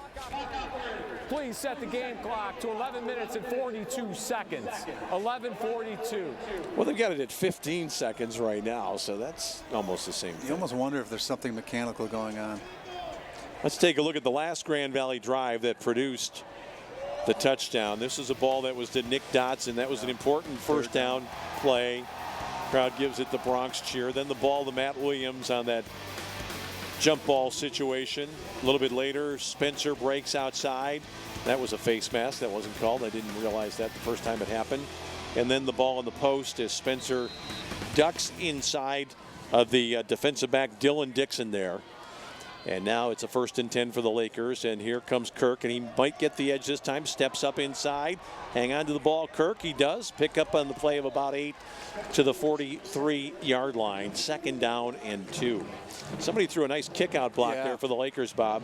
Well, that was a play that when we saw it developing looked like Kirk was going to get to the outside, and Saginaw Valley does a nice job of closing it down. And one of the things Kirk Spencer does, as good as any running back that we've had here at Grand Valley, is plant that foot and get north and south, and he does it right there, able to get 9 yards for Grand Valley's offense. They gave him a pretty favorable spot, I thought. He's a senior on senior day. Give it to him, right? Well, let's just keep the clock going.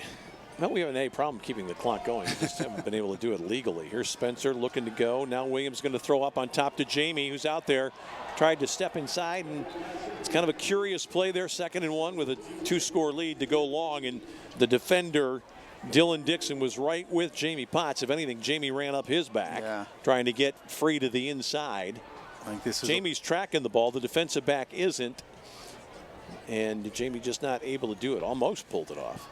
I think that was a ball that Bart Williams was just double clutched on and wanted to try to get it a little bit more to the outside to give his receiver an opportunity, but when he clutched on that second time, just kind of threw it to the inside too far. Boy, Grand Valley really needs to make a first down here. They're going to be kicking themselves for that pass try. Spencer's running left. He is going to not get there at first.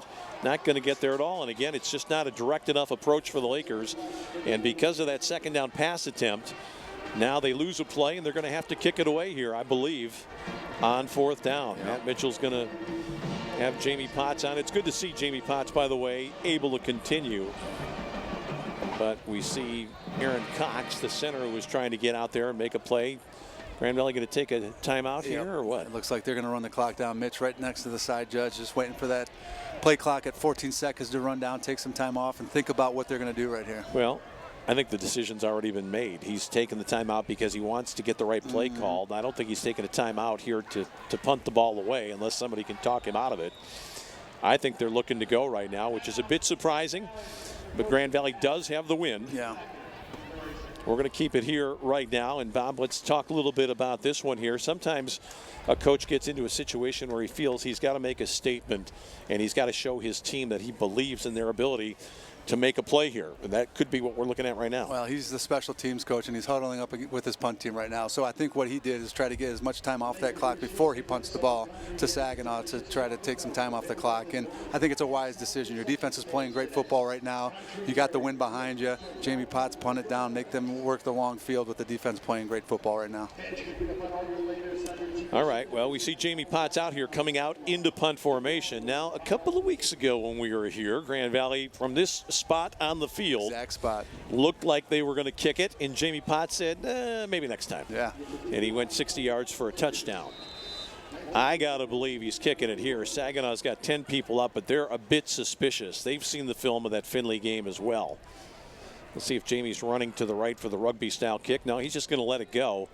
Gets off a good kick, angles it away. That ball hits out of bounds right around the 15, so it all worked perfectly. And there must have been something that Matt Mitchell wasn't quite sure about, maybe with his punt team there, that he wanted to make sure he had a chance to talk to those guys before just rushing them out onto the field. But it was a smart, conservative decision that time by Matt and his staff to kick it away and put it on the defense, which has played very well against a quarterback, let's face it, who is a bit inexperienced from Saginaw Valley. He's had some shining moments, but he's also not really put anything together consistently to be able to get a touchdown score. But going back to that 2nd and 1 situation and 3rd and 1 situation, we've seen Grand Valley again running east and west, and I think Grand Valley and their coaching staff is going to have to look at that moving forward if they're fortunate enough to win this game and get into the playoffs, to try to put something together on those short yardage package situations to try to get north and south and get those first downs and move the chains, because when you're playing good teams in the playoffs, your best defense is a good offense of keeping some of those great offenses like Ashland and Fair State and some of the teams, Texas A&M Commerce, that put up points, keep them off the board. Matt Mitchell down there on the sideline right now, and he's going to try to get into the head of Jacob LeClaire, the backup quarterback, who's going to go the rest of the way, it looks like here. He's rolling left. LeClaire has time, throws it out here. Could be a problem. What a great catch over the shoulder. Turned the wrong way initially, did the receiver, Mark Johnson. But a fabulous catch to readjust on this ball and to pull it down. How about that throw by LeClaire here, running to his left, does a nice job of putting it only where his receiver can catch it. And like you said, Mark Johnson, a great adjustment to that throw and a huge play for Saginaw Valley on first down with 9:45 left on the clock. Saginaw Valley on the move, only down 2 scores.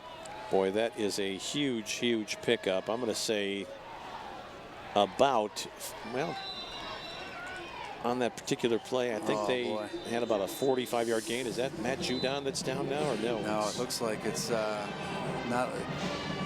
Horling came out over the middle to make that play, and it looks like the 2 defensive linemen collided. I think it's Keen Belcher who's down. Belcher down as well. And there's people down all over the lot out there right now. And is it Horling that we can't see his jersey? Yeah. He's the one who made the tackle, and then you have a Saginaw player down as well. There's not enough doctors in the house right now with these 3 guys down. So if we get a look Johnson, at exactly what happened here. Horling's got it. Then what happens? Well, the defender comes in on him. I think Brad got kicked in the head a little bit. You wonder if it was a knee-to-knee situation. He's grabbing his left knee. It didn't look like he was in a precarious position to where it would have done any type of ligament damage. Maybe just banged the knee of Belcher. But boy, and then number 65 for Saginaw Valley getting up a little slow. Antoine Billings, the big 6'3", 265 lineman out of Muskegon. The part of the play that Brad was involved in looked fairly innocent, but we've seen some crazy plays this year where guys have come up limping or lame or actually even seriously injured when it didn't look as though much happened at all. This is what we talked about early in the game. You really hate to see these type of injuries when Grand Valley's trying to make a playoff run. Let's take a break right now. We'll get this sorted out. We'll come back with more. 9:28 to go. Grand Valley's still up by a couple of touchdowns on the Grand Valley Sports Network. Many of our customers are repeat customers. Once they travel with Cardinal, they come back time and time again.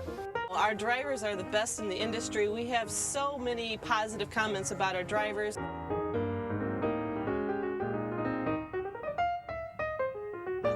Cardinal Bus, 85 years of safe, reliable, worry-free transportation.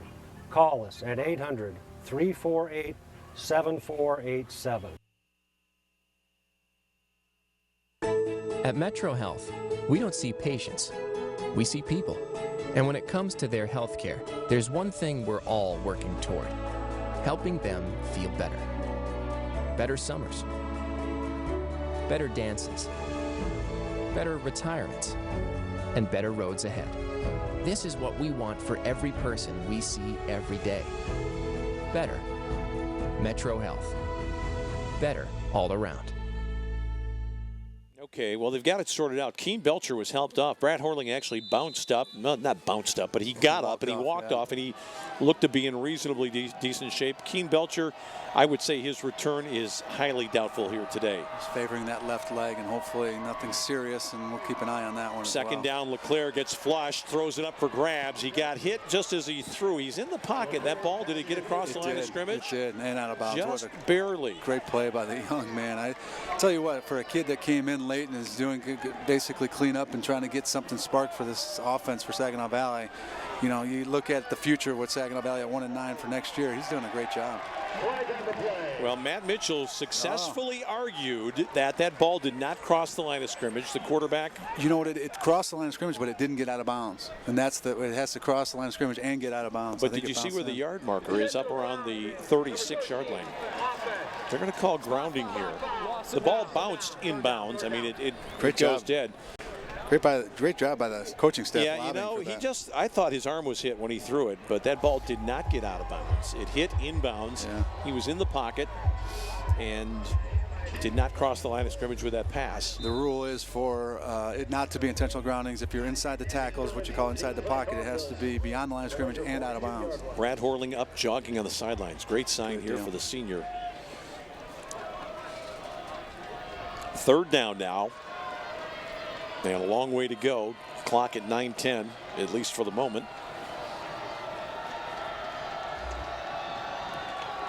Grand Valley coming with pressure. Token down the middle, ball thrown out there, incomplete. Good. Oh no! You got to be kidding. Marquez Goldman with great coverage on that play. I didn't see anything that would warrant a flag. There was nothing. The receiver never broke stride. Goldman was trailing on the play. Absolutely. Are you kidding?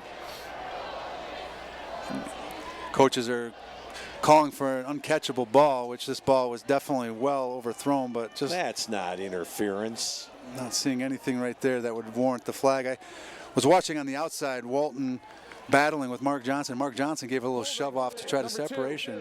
Defense, 10-yard penalty, automatic first down. Well, maybe there was something that you and I didn't see, where maybe there was a hold to the jersey earlier in the play from when the ball was thrown that would have warranted that flag, and maybe that's why it was overthrown, because the receiver couldn't get downfield because he was tugging on the jersey. Coming as late as it did, that's a hard scenario for me to buy into there.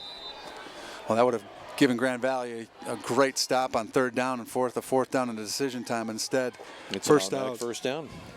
Grand Valley appeared to be in position to get off the field. Ugh, they've had so many of those this year where that's happened. LeClaire with 3 wideouts right now. Play action, looking to throw up on top, and there's a player catching the pass and falling into the end zone. He collided with Trey Walton out there, and the catch for the score made by Mark Johnson.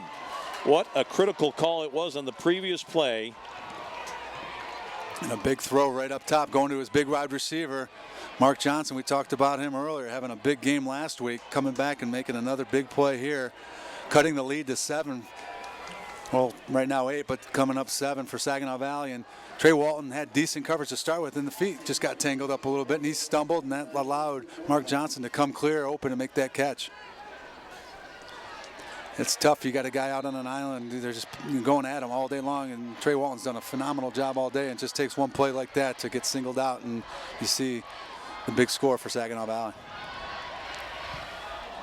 Line drive kick is up and through for Alex Kenrick.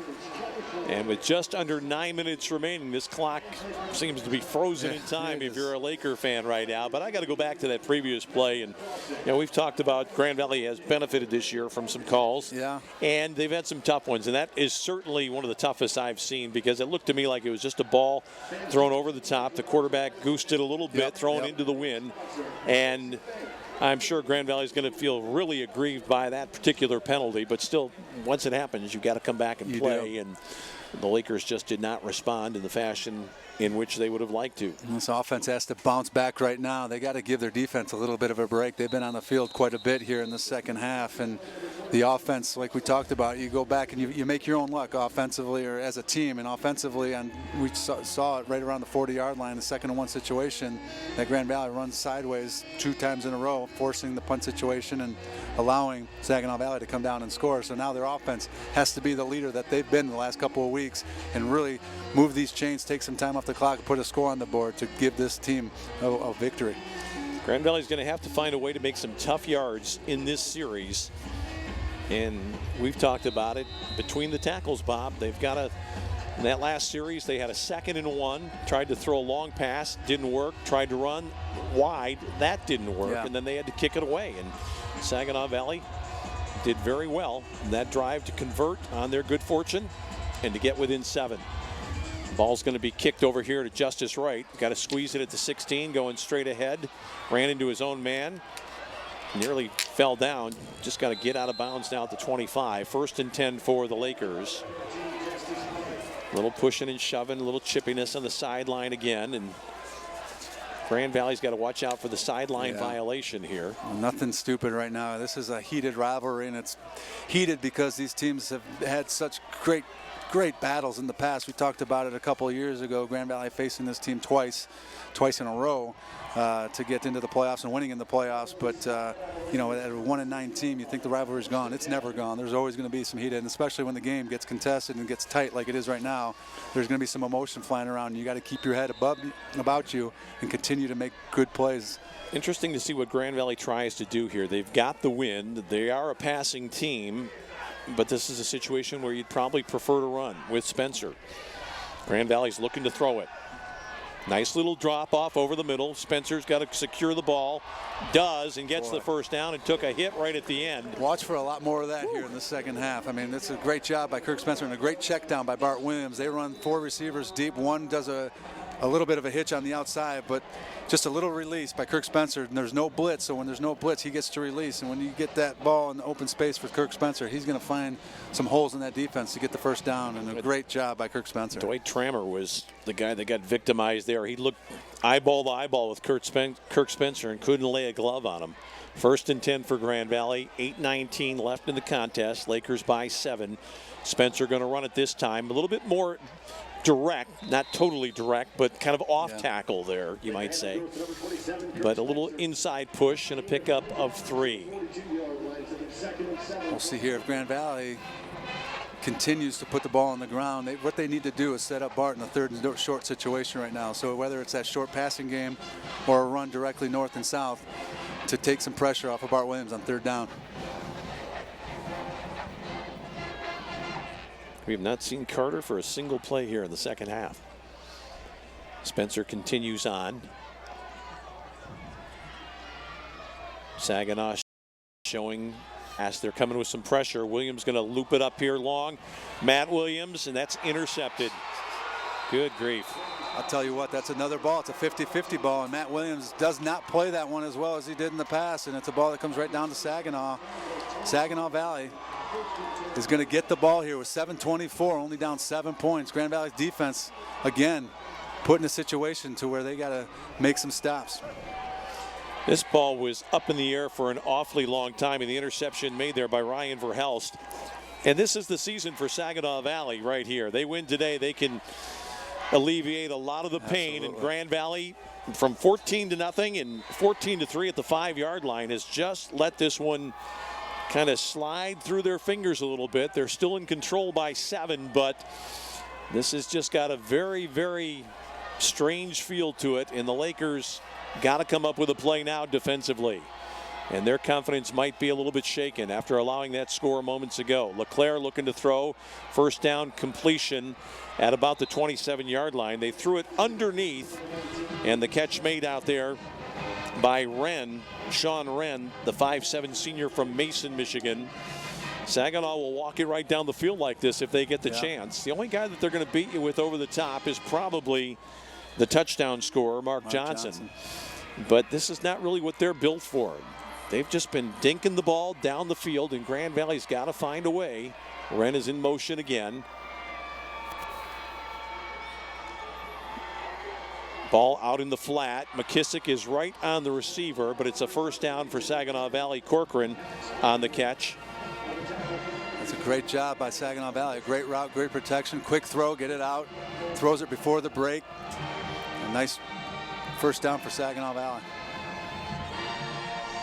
McKissick with decent coverage on there, making a good sure tackle, but yet Grand Valley's got to figure out a way to dial up some pressure on this quarterback. They really haven't made him feel uncomfortable all day long.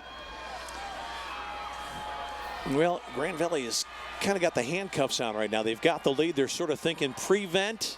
This is going to be a run. Johnson gets outside, gets some space into Grand Valley territory. Oh, bad break for Saginaw Valley here.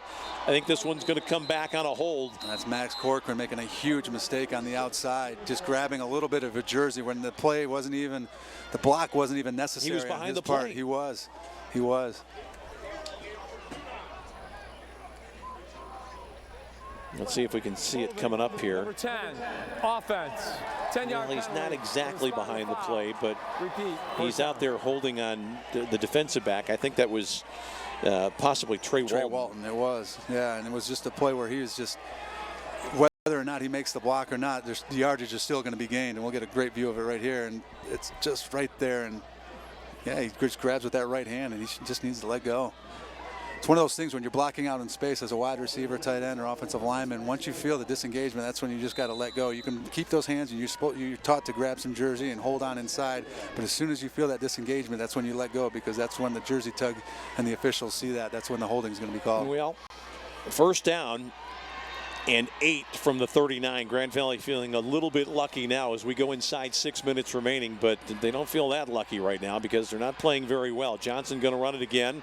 He's got yardage again on the outside. Corcoran made a good block this time, and that's going to be another Saginaw Valley first down. I believe it's awfully close. They're moving the yardage chains to the 47. So Grand Valley is going to have to hang on like grim death right now, and without a win, Grand Valley can't be in the playoffs. We know that. And even with a win, if they hang on right now, you have to wonder whether or not it's going to be enough in the minds of the selectors to get them into the postseason.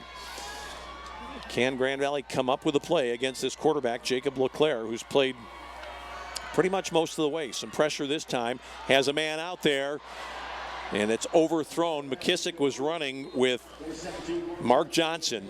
Johnson's kind of a long strider out there. He kind of scares you when he gets into his gait. Only a redshirt freshman. He's going to be scary in the GLIAC for years to come. This kid can run great routes, got great hands as we've seen, great speed and good size.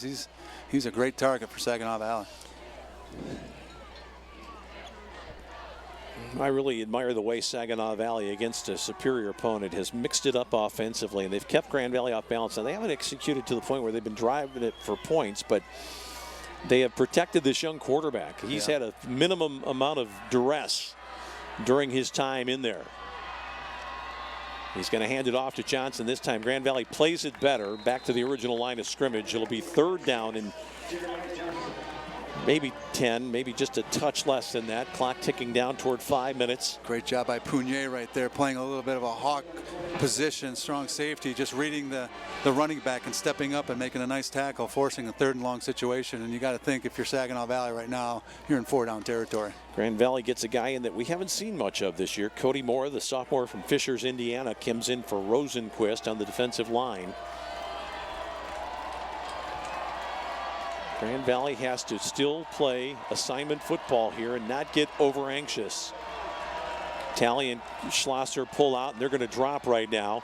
Judon overran the play. The quarterback is going to run. He's not going to get the first down. He's at the 45-yard line. It'll be 4th down and 2 for Saginaw Valley as the clock ticks down to 4:25 remaining, and nice work done there. And there's the problem when you unleash Matt Judon. He took a wide route that time, Bob, and he left his entire side of the field open because there was nobody over there in terms of a linebacker. And I think you see right there Talley coming off his coverage a little bit late and stepping up and making that play, but a huge play here, 4th and 2. Saginaw Valley with 3 timeouts left with 4 minutes left, plenty of time if they're able to get this first down. I'm looking at Sean Wren or Corcoran. Corcoran goes in motion. This is that stack play. They're going to run a pick on the left side. Grand Valley jump the count. The throw out here, incomplete. Oh, man. Great timing by Talley on jumping that, and they're looking for a late hit on the quarterback. They're not going to get it. Great play defensively by Grand Valley. Timed up that blitz. Talley did really well. LeClaire got rid of it a little bit earlier than he wanted to and short-armed that throw. Oh, no. What a holding on that outside. We run that again. You see number 7 coming in clearly, and all of a sudden his jersey's getting tugged from the outside. But huge play defensively for Grand Valley. Well, David Talley did it just right. He had a rolling start, and now Grand Valley has got to move the ball. 2 first downs would probably do it here for the Lakers.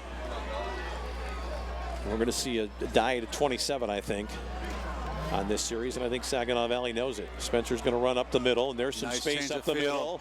Spencer, 8 yards.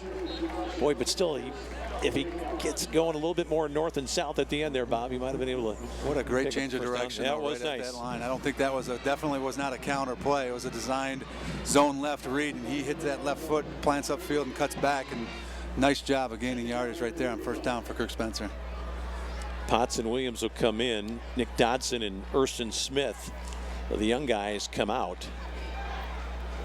I think that's just window dressing for Grand Valley right now, though. I don't think you're going to see the ball up on top. Maybe they feel these guys can represent a threat a little bit, but I think the only throw you'll see is to the outside on the top of the screen there with Mr. Potts if they run a controlled little route.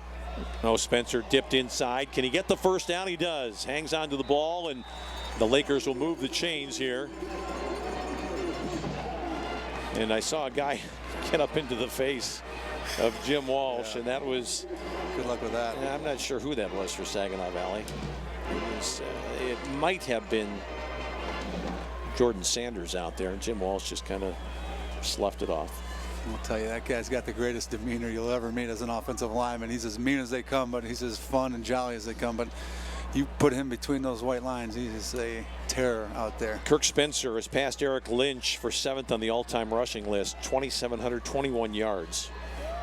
Grand Valley's going to need another first down here, and they're going to hand it to Kirk Spencer right up the middle, and he's close to it.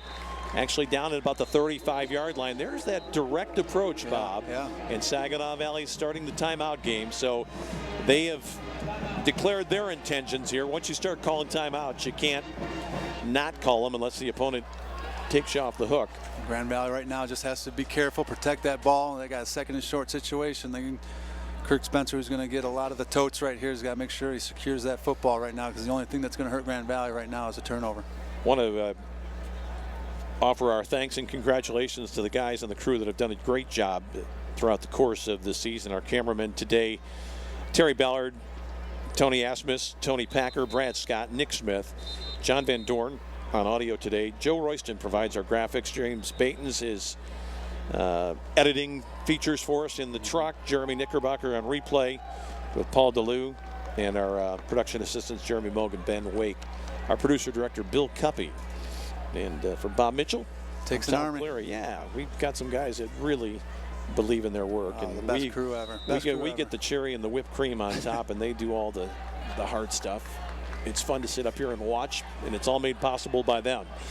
Grand Valley needs a first down here. Spencer, can he get inside? Oh, he got away. Go forward, Kirk. Yeah. He's got the first down. I think I see where the ball's going to be marked at the 32-yard line. It will be a first down.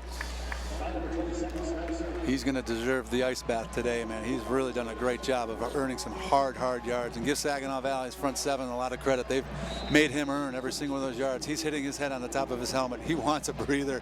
Where is Marty Carter? He's asking right now. Oh, sorry. Nope. You're senior. Stay in there, my man. Well, they cranked the clock. It's now inside of 2 minutes remaining in the contest. Grand Valley 24. The Cardinals of Saginaw Valley 17, who really represented their program and their coaching staff well here today, played very well. Spencer again going right up the middle. He's going to be dragged down for a loss. Saginaw Valley will call a timeout, but they don't have enough timeouts left. They've only got one now remaining after this one, and that's only a first down run. Well, you look at the clock with the 1:40, with the play clock getting set at 25. They will get an opportunity to get the ball back if they're able to stop Grand Valley here on these next two plays. But with very little time left, in Grand Valley, I'm sure will make them go a long distance. Yeah, I can't see them under any circumstances really getting the ball back with much more than, say, 30 seconds left in the contest. They can call a timeout after the next play. Grand Valley's making a change here. I don't believe this. Ali Ajami is coming into the game. They put his helmet on him. They're going to bring him up under center, Bob? I can't imagine that they would do anything to break up the continuity of this offense here with a minute and 43 seconds. I heard him yelling, Ollie. He grabbed his hat. He got the chin strap buckled. He's coming in to do something. I don't know if he's just coming in for additional help, but he's going to be out there. Interesting. It is. Well, you know what? Unless they want to run a quarterback draw and they keep Bart healthy, but you take a chance. A guy's been cold on the sideline all day. This guy's going to keep it himself. It's going to be a read option. Just catch the ball, Ollie. That's all you got to do. Fake it and go. Bye-bye. That's what we talked about. Oh, and he ducked inside. He didn't quite get to the first down. Which is fine. You know, run the clock and force the timeout, put yourself in third and short situation. I think that's exactly a great call by Grand Valley. We talked about they don't want to put Bart in a precarious situation. They run that read option, give the quarterback the option because they're overplaying that run so strong. I think Ollie was going to continue, but he wanted to make sure that he got down inside the field of play. Yeah. So he's thinking about it there. It would have been nice if he had continued on. If he gets the first down, the game's over. But he made the right play, and you would have to think here on third and short, Grand Valley might do the same thing. They might do the same thing twice here, Bob. Yeah. You know, I mean, a punt's not going to do you a whole lot of good, and a blocked field goal is certainly not going to do you any good. Would Grand Valley go for the field goal? I kind of doubt it. I know they trust Skipper, and I think if we see him run left this time, it could be that they're trying to set up Skipper. They don't want Skipper kicking from the right hash mark, I don't believe. So if they move it this way, but maybe they'll just cross up, give it to Spencer, and I think this is 4 down territory. Man, Ali Ajami, that takes a little bit of constitution to come into the game and perform. It's on the line. You've been sitting not only this game, but for a few games. Plenty of time on the play clock. He's going to hand it to Spencer. Spencer's got the first down, and Grand Valley is going to win this football game. At the 21-yard line, 92 seconds remaining. Boy, I'll tell you what, it's, you know, you can talk about a lot of things today, but Matt Mitchell really knew his personnel. Yeah. Ali Ajami, great job. Executed 2 plays beautifully. The big run there to get them in position on third and short, and then second play, handing off to Spencer. Mariano Rivera, coming in the closer. I thought you were going to say Kira Sedgwick, like the TV show, but Mariano Rivera, that works. Yeah. Victory formation here for the Lakers. Well, now it's up to the voters, I guess. Bart Williams takes it, drops to one knee. Grand Valley's going to have to do it one more time. But there's some handshakes already starting to take place on the line. Those guys always have the most even temper, don't they? The most even. The defensive linemen and the offensive linemen always. Yeah. At the end of the game, you got the little guys that are out there chirping at each other maybe a little bit, but the linemen are saying no. It was a battle. Each other all along. They need to. They're done. That's going to be the final play of the game. Wow, it was a wild one, and Kirk Spencer takes a knee. He's just feels good about winning his final game as a Laker here at Lubbers Stadium. A lot of great sighs of relief. Kudos to Saginaw Valley for coming in here and really playing hard. We knew they would. They played decently against Ferris, played decently against Ohio Dominican. Not quite good enough to pull the upset here. Grand Valley gets the win. And for the Lakers, let's not overanalyze it. 9-2 on the season, Bob, with losses to 2 undefeated teams, both in the top 5. So the people that want to be critical are missing the bigger picture here. That's been a great season for Grand Valley. And look at Saginaw Valley. Their last 2 weeks, they lose 24-17 in consecutive weeks to Ohio Dominican, a great football team in Grand Valley. So Saginaw Valley is moving in the right direction. But Grand Valley, we talked about it at the onset of this game. Offensively, we're in stride. Defensively, we're struggling. The tables turned a little bit. The defense played a heck of a game today. Offensively, a little bit off key, but a big win for Grand Valley, getting their 9th win and putting them in contention here to get a bid for the playoffs. Well, that's going to wrap it up for us here today at Lubbers Stadium. Grand Valley survives, not in the finest fashion, but they got it done when they had to. The Lakers go to 9-2 on the season. Now they wait to see if they get the call for the playoffs next week. So for our producer-director Bill Cuppy and for Bob Mitchell, I'm Tom Cleary. Thanks for being with us. It's been a great 2015 regular season. Grand Valley, thanks to Matt Williams and Jamie Potts, and along with the efforts of Kirk Spencer, come out on top today. The final score in the final game of 2015, it's Grand Valley 24, Saginaw Valley 17.